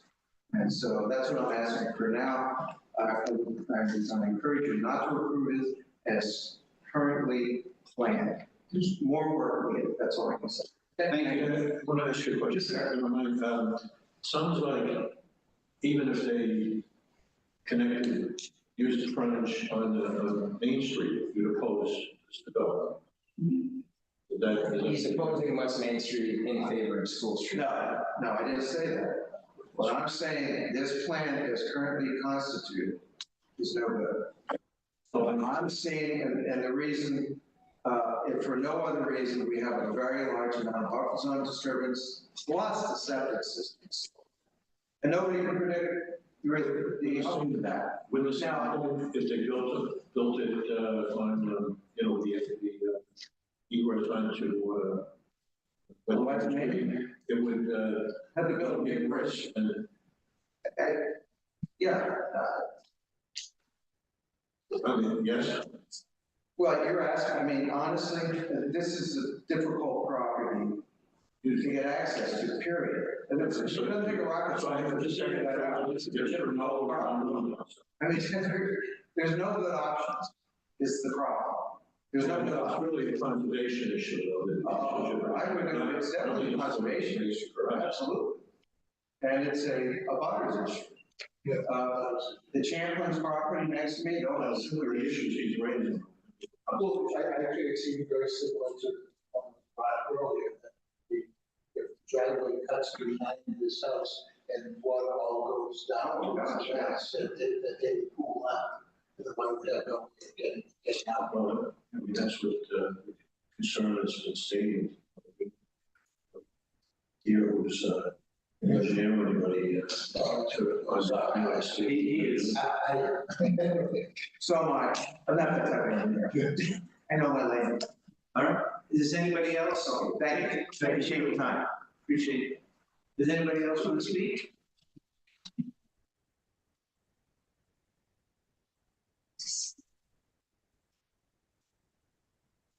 Do I speak first or do I ask questions? So the first thing you do is introduce yourself and where you live. Okay, hi, my name is Diane Minka.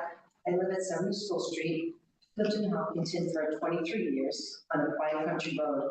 I am also very invested in my town. I lived here for 23 years on a quiet country road, and this has absolutely uprooted our life. When you're talking about 10 feet, 20 feet, 50 feet, it doesn't matter. This is a road that's going to go through my backyard.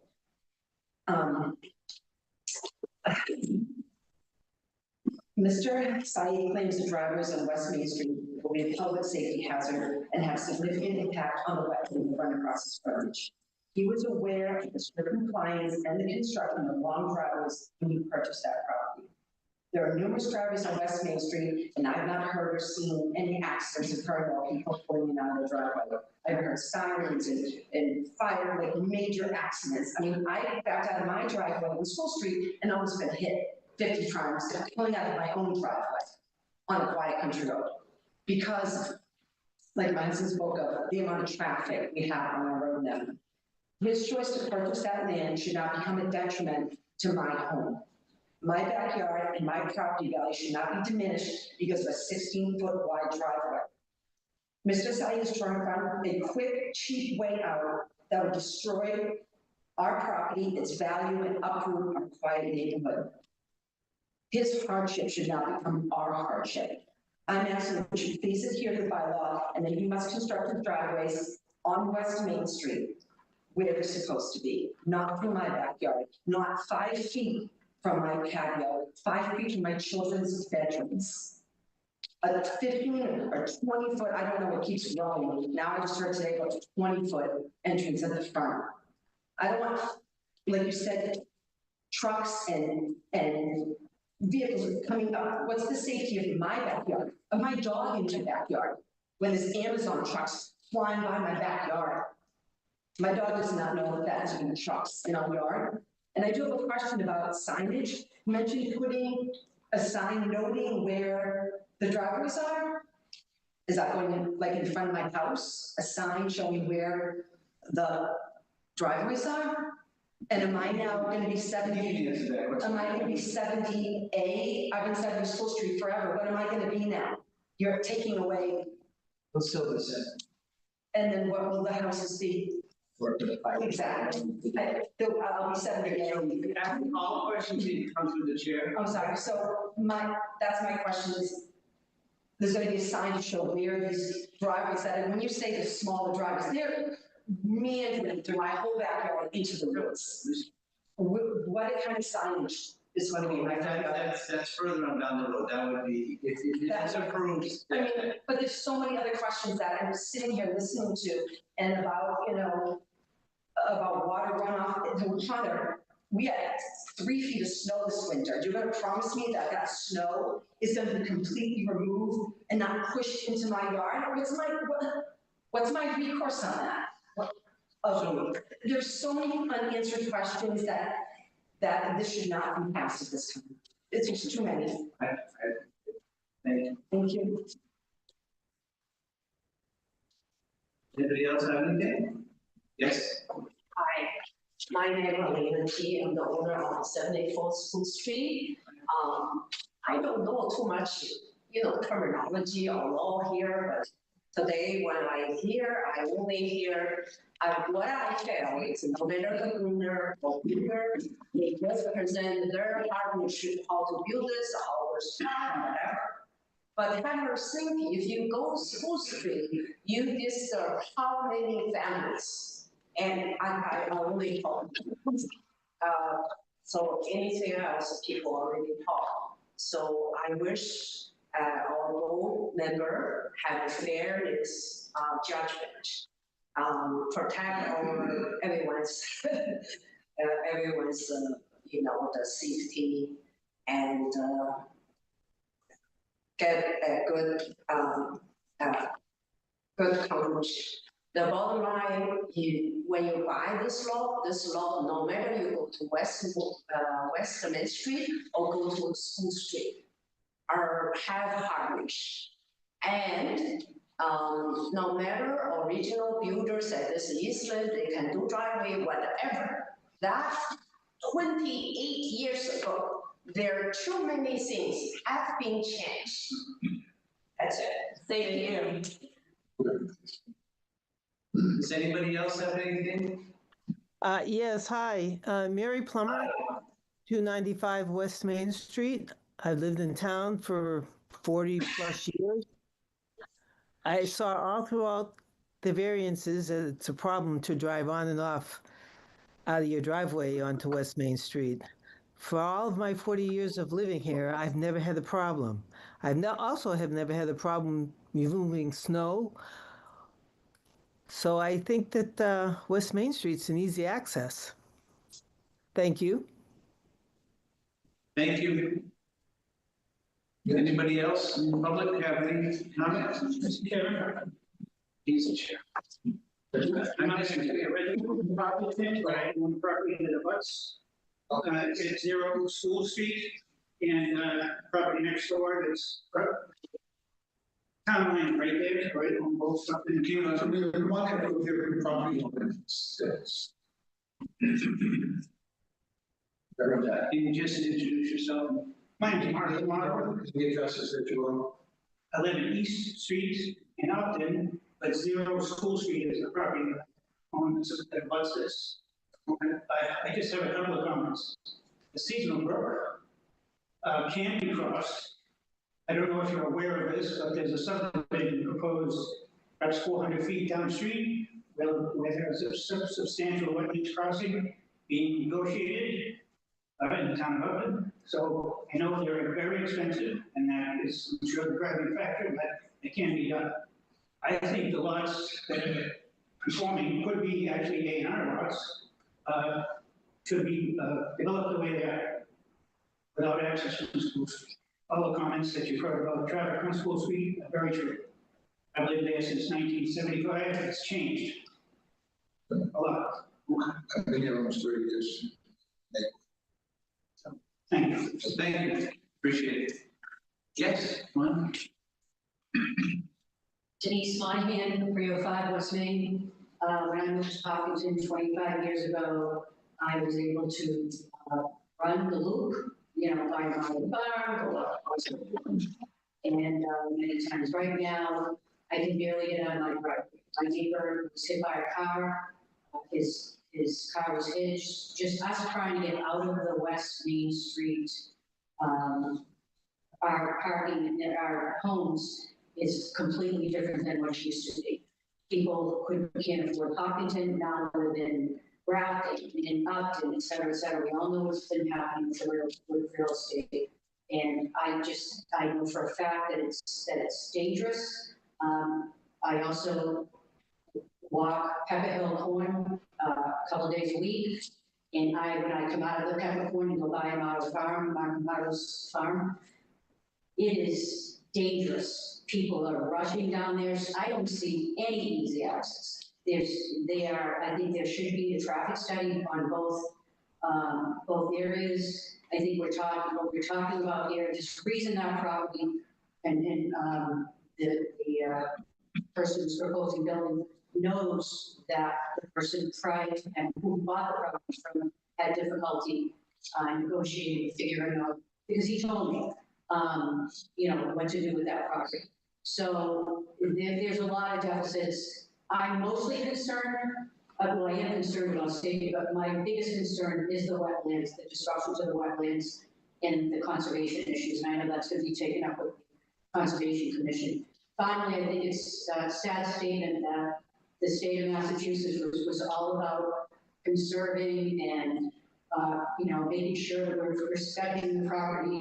But we all know Hopkinton has changed. You can't even compare it to what it used to be, right? The culture, everything's changed. Just in what I mean by just people, just politeness, et cetera, et cetera. The landscape has changed. And what I think is very sad is that property rights are starting to diminish. We're seeing that, and then part of this is bad policy. So that's my comment. Thank you. Anybody else have a comment? Hi, how are you? Good. 68 School Street, I'm the owner. And what's your name? Chachi. Chachi. And so I need last name as well. Oh, Chachi Chen, Z-H-I-N. I just want to emphasize on the burden of this hardship. Shouldn't be our hardship. For the driveway to go through my driveway backyard, I don't think it's fair. Just because I have a hardship, so I'm going to dump it on you. That's just what I don't think it's fair. Thank you. Yep, thank you.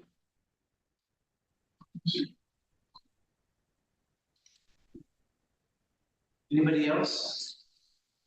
All right, with no one else in the public, I'm gonna make a motion to close the public hearing. Second. Any discussion on the motion to close the hearing? If none, how do you vote? Yes. Aye. Any opposed? Abstaining? Okay. So can we discuss discuss this before a motion is made? Oh, my gosh, are you kidding me? That's, I agree, it's gonna be about 15 minutes of discussion now. So what happens now is the public hearing is closed and the board can discuss it prior to then making a motion to proceed, okay? Just, there's no more questions, but we can ask questions of the applicant. So that's, You can make stern faces, but no comments. okay. So let me start out. For me, this comes down to personal impact versus wetland impact. What ends up being, what takes precedent? You know, and you know, I'm strict on being resident. I try to be very careful and everything, but also there are property rights of people that seem to be impacted. And when we talk about variances, you know, we have to take that into consideration. I know, I understand that the applicant wants to build houses for his 4 children in 2017. But you know, at what cost to the neighborhood, and that's one of the things we have to discuss. Is for the to receive for further detrimental. Is that still there? Yeah, so it's now, that the way the language would read, because in the motions that I did, I put them. So it would be, that only the circumstances relating to soil conditions, shape, or topography of land structures, not affecting general zoning district in which is located, a strict enforcement of the provisions of the law would involve practical difficulty, financial or otherwise, or the public benefits of additional housing outweighs potential detriment to public safety. So that's the new language effectively that the state has required. And then the other one would remain the same. The desirable relief may be granted without substantial detriment to the public good and without nullifying or substantially deteriorating from intent purposes as well. Yeah, so I couldn't hear that last part of it. It's the same language as it's the same language. Just that part where it talks about the topography, soil conditions, and shape of the land, that is new language. So is it strictly public safety, or is it? Yeah, so part of it, the language says that ZBAs can now weigh the benefits of additional housing. They're carving out that housing exception. They can weigh the benefits of additional housing with the impacts to, and it says in the language of the law, public safety. I didn't see anything that added any others, you know, neighborhood character, and like that. It's just public safety. Yeah, but that's just for the benefits of the additional housing. Oh, okay. The practical hardship and strict enforcement is for the not. It could be housing, it could be anything. For this to pass, it needs 4 votes in favor of the application. I believe it's 3. I think it's I think it's just a majority. Sure. It's 3, right? I think it's 3.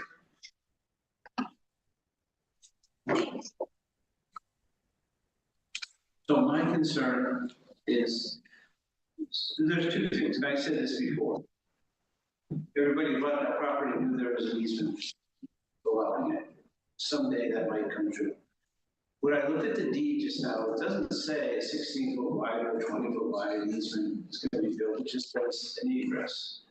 But it has to be a certain amount if it's used for driveway purposes to whatever the standards are for a driveway. But I also think that after X amount of years in building a house or building a deck or building a backyard and doing things, one can expect quiet enjoyment of their own property that they've done. I don't think having a paved road and bottom line is, even though it's only 3 or 4 houses, I only have 3 behind me. That I get Amazon or FedEx or whatever, at least a half a dozen to a dozen times a day. In my dog, especially one of them, you might as well think they're attacking somebody, you know, it is the noisiest thing because you gotta touch them. Just the flow of traffic is significant, and that's significantly farther than what the proposal, the current proposal is. So me personally, like I said, this affects me in a couple, directly, very much so in a couple of areas. On West Main, I've been there since 2003. Yeah, it's changed significantly. But I still, you know, wait sometimes 5 minutes to get out of my driveway, but I get out of my driveway eventually, and I haven't been killed yet. So I have a hard time with this one because a variance is something that needs to really, it's in the public, you know, when we set this, the town sets these bylaws, our job is to kind of make sure it does. And I can see Jack's arguments, absolutely. I think they're well-made arguments and based on this situation. However, and I agree with John, when you have to kind of weigh it against detriment that it's going to cause other families, that's great that it's, I really enjoy the fact that eventually, you know, your kids are going to live there, hopefully. But I've also been, you know better that because I've been burnt on this board a couple of times about buildings for families that never turned into buildings for families. It just ended up being sold, but I'll take you for your word at it based on, you know, the character that you presented. But that has a significant impact on other families. And I don't think enough time and effort was looked into to be the good neighbor that you want to be, into the significant impact that it's going to have on your neighbors, or soon-to-be neighbors. I would like to see that all options are taken, even if it is a financial one, which means we say no, then you go in front of conservation and say, hey, they said no, I don't have an egress, I don't have access to this because this board said no. Then you go and fight your fight with them. And I know that that's a fight that, you know, nobody wants in this town, is to fight with conservation because I think they're an overpowered board. Yes, I said that on TV. But I think that's the fight that I can only speak for myself. That's how I feel. So Arnold, it's 4 years. It is for variance because it's a hard push. Yes. So through the chair, I think, you know, the dream is that everyone close by, and I appreciate wanting to do that. Having the 4 houses together is a unique opportunity. I recognize that the lot is challenged. The frontage on West Main, yeah, I would consider a variance to allow the 4 houses to potentially share a single driveway to find the most practical, economical, and least environmentally damaging route to get to West Main Street. I think bylaw 210, 120 specifically contemplates this type of scenario. It advises us to avoid it. So I'm not in favor of granting access through the easements to School Street. I'm in favor of considering a variance to allow the 4 houses to share access to West Main to mitigate the challenges.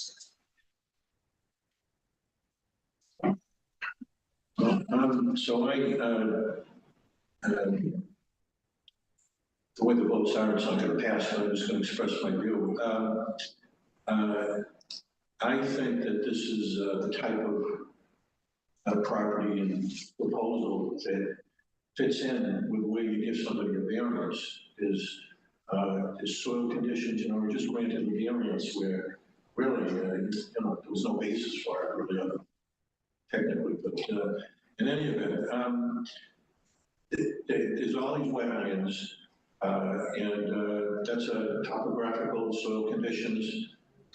Certainly there would be a hardship, and I think it's, you know, with all due respect, and maybe because I was on a planning board, you know, 4 or 5 year term, and I've heard tons of these situations where somebody's building something and the neighbors, you know, oppose it, you know, very strongly. But it's 4 houses. I know, I went down over the weekend to the area on School Street in that intersection. And I've driven down School Street. It's a way to get into Milford and the hospital there. And it is a busy street, but West Main Street is a really busy street. And I think it's, you know, it's going to be the ideal way for these people, if they want to build it, to get out onto Main Street, is to go down School Street where there's a light and a red light. And I think that's a safer way than people trying to get on from this, you know, to somehow get on, you know, wait 5 minutes or whatever, to get through all the traffic. So I think it's a classic situation. I think the concern, you know, it's only 4 houses. I don't think that that's going to contribute to traffic in any significant way.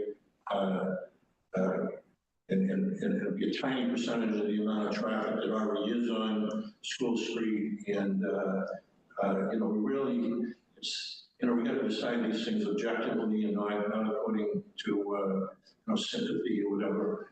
You know, that's not in the statute. And, you know, I think it's, you know, it really should be something where this variance should be allowed. That's the way I look at it. You know, especially, you know, wetlands and they have to fill them. And, you know, that's a strong reason to grant a variance. And I think when variances do get allowed and they get challenged, you know, that's the kind of thing that the law, that the courts and the law says justifies granting a variance. And everything that would justify it is in the way is in favor of it. So I'm going to vote against, if there's a motion to deny it, I'll vote against that. Or I guess however the vote's going to be. I appreciate Jack's arguments, the legalities and the deeds. I went down to the properties and took a look at it. But I could never imagine that anybody would think that 25 to 26 years later that there would be a 16-foot driveway with a 20-foot entrance in between the houses. I don't think anybody really thought that far ahead. So I understand Jack's arguments. They're all well made. The applicant, I appreciate him coming before us. But I think some more effort should be made to really access West Main Street versus School Street. The other thing that I was going to put you on the spot, but I'm not going to, is what would that do to diminish the value of those homes as well? Even though they have a right to it, but all of a sudden, if, you know, I think we would have somewhat of a diminishing effect on the value of that home, of those homes. Let me finish.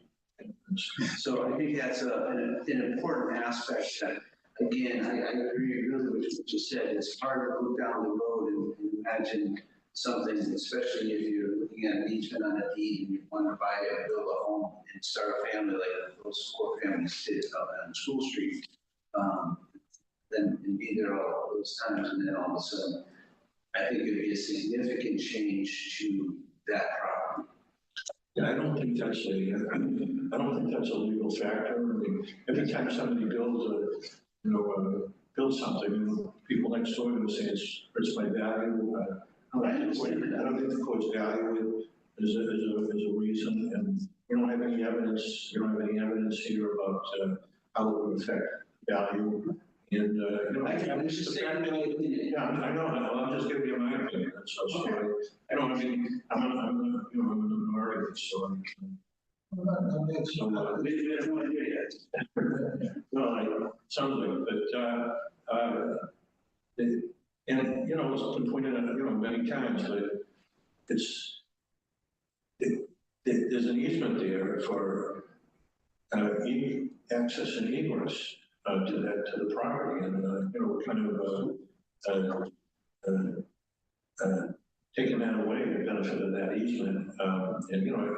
I heard one person say, and I saw the letter, is that it didn't recognize the fact that it does see access and egress. And somebody, you know, it's taking away the right of this property in order to take advantage of that. So you know, recognize it. So, you know, you said you were on the planning board, he was on the planning board, And as much as the applicant is saying that he wants to put 4 houses for his family, this is just a, no matter how we look at it. By definition. Well, but still, But John, I don't want to serve myself, when you start mixing up definitions of words, yeah, that's very tricky. sorry. It's a lot of houses. Which one houses is this? So, I live in, I'm in areas that 150 units, so it's, I like it. it's highly traffic on there with it, 100 so. All right, so anybody, you do a motion? We have to do the findings. Yes. I think, so. Okay, well, Excuse me, Mr. Chairman, I mean, could. Not that I like to labor or delay things. We could grant an easement or shared driveway with 4 houses. They're not asking for that.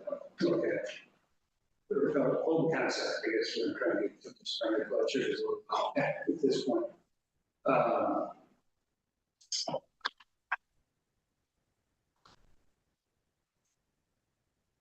I understand RS 20, but we also have zoning in place that supersedes the original intent of the deed.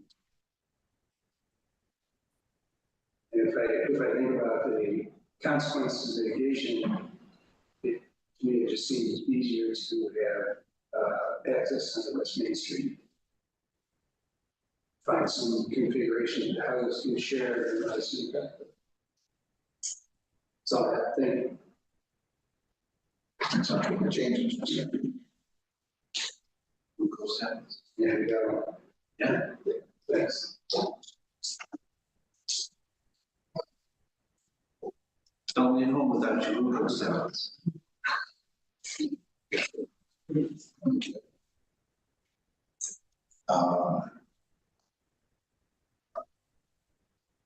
So do we read this and go up and down? So we can ask them, Jack, we can do this individually, or we can do it as one. We put the 4 lots together, 2 motions, but because it's the same thing, lots 1 through 4, or do you want us to do 2 motions for each lot? It's really up to the petitioner to decide how he would like us to group it together or not group together.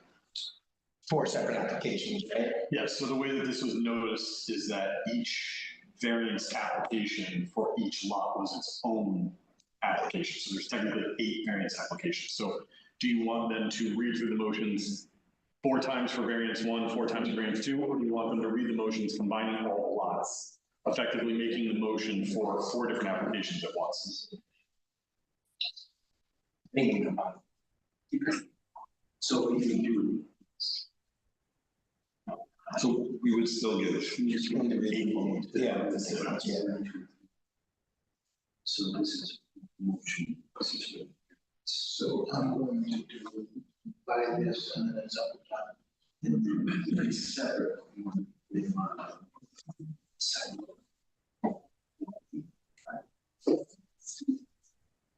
Oh, there was that. Yeah. Oh, yeah, and go ahead, Susan. Yeah. No. Yes, there's 2 sides.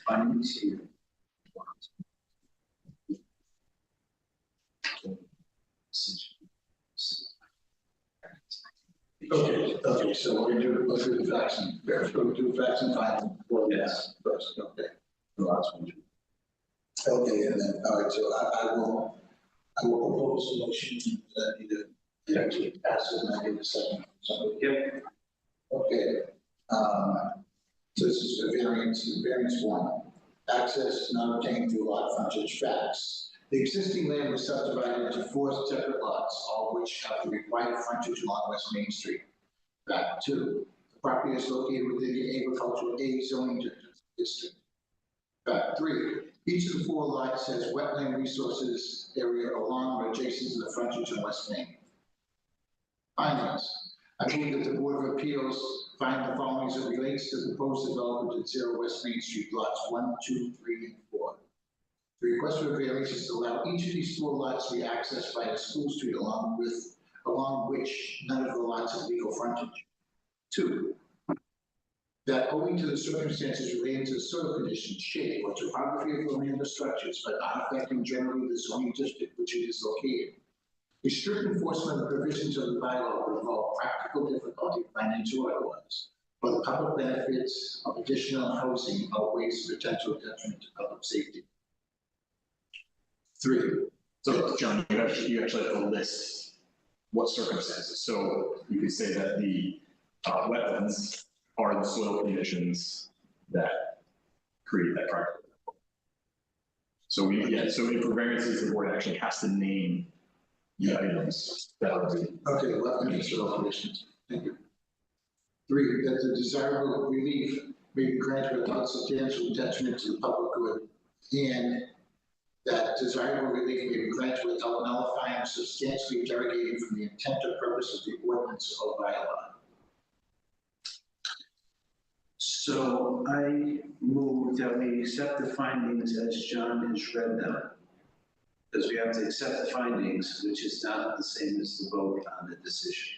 So just before you make this vote, if you accept the findings and you approve the findings, you are effectively making the argument that the variance should be granted.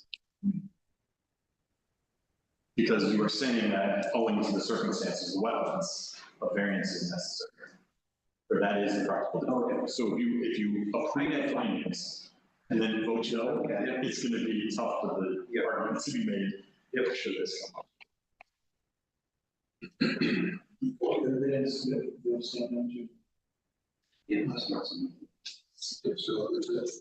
Okay, so I make a motion to accept the findings as John has read them.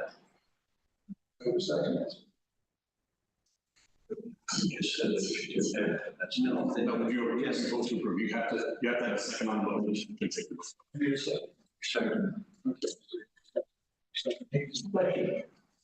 On said findings. So just to get what we need to be straight, so if we don't accept the findings, so if we say no to the findings, we're saying no to that. If we say yes to the findings, it's basically approving as presented. So If you run through that one more time, so a no vote that you don't accept the findings, as John read, he read the findings as. I read them as factual to, basically to approve the variance. Yeah, correct. So just so everybody understands, the voting for these findings is basically as John. Right, because you're right, they just said that the variance, that the wetlands and soil conditions, and that there is no further, that the desired relief will be granted without substantial detriment to the public good, and that relief may be granted without nullifying substantial derogating from the intent purpose of the bylaw. I think that last line is something we should discuss, because that's where my attention goes. The disagreement with findings is. Right, but that's still the new disagreement. Correct, yeah, so we are disagreeing with the findings. Okay. So I just had to read the findings as to. He's gonna. Understood. He just, I'm assuming that other people have listened to each one of these points in the findings, or either for each point or the point of contention. And it could be any one of them. That's what the discussion's about. And that's why it's a variance, and that's why it has such a high grade bar, which is what our opposing point points out. Every time we do a variance, he's So just to clarify for the audience and for the board members, the facts are the undisputable facts, right? It is in a zoning district, it has this acreage, whatever. The findings are the decision criteria that the board needs to use to make the decision on the variance. So if you, as you read the findings, you are saying that it meets positively all of the decision criteria. So now the vote would be if you agree with that or not. Excellent, thank you, John. So we have a motion that's been seconded. Yep. Any further discussion? If those are the findings, and unless somebody thinks that one of those findings is incorrect, it sounds like we should, Well, okay. Okay, all those in favor? All opposed? Any abstentions? That's wonderful. Okay, so now the decision. I move that the board approve the variances for 0 West Main Street, 1, 2, 3, and 4 to allow for the access to these lots not to be located to the legal frontage of any of the subject lots. Any discussion? I move to accept the decision as John read. Give a second. Second. What was the decision? To approve the variance. Motion to approve the variance. Yes, that's what I read. So if we voted. But those are the findings, those are the findings. This is the decision. This is the decision. And the decision is to approve the variance? No, the decision is whatever you want to vote for. The motion is to approve the variance. So I get you, so I get it now, yes. So it could be 0 to 5 or 5 to 0 or whatever we go. Yeah, I get it. Okay, so we have a motion, we have a second. Second, any discussion on that motion? Yes, we just had the discussion on the motion. Okay, all those in favor of the motion signify by saying aye. Raise your hand. All those opposed? Any abstentions? Okay. Now, So we have on the second variance, Jack, would we be allowed to put them together like we did for the first variance? Yeah. Or would the applicant be willing to withdraw that? Or would the applicant be willing to withdraw? Better decision. So you have to vote, so you have to make the request for withdrawal without prejudice, and you have to vote. Whether to allow. Formally make the request to withdraw without prejudice.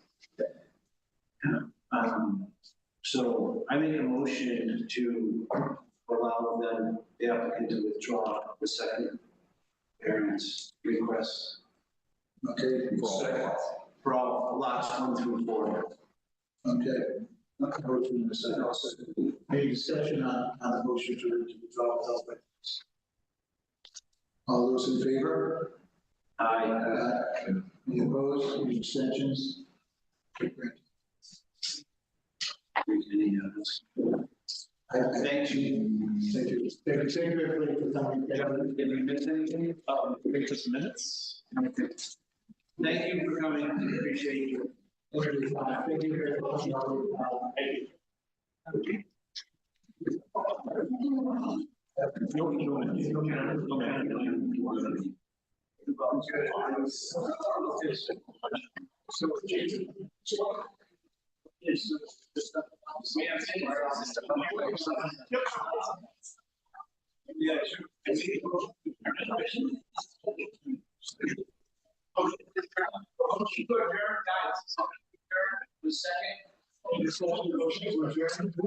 Hearing none, all those in favor? Aye.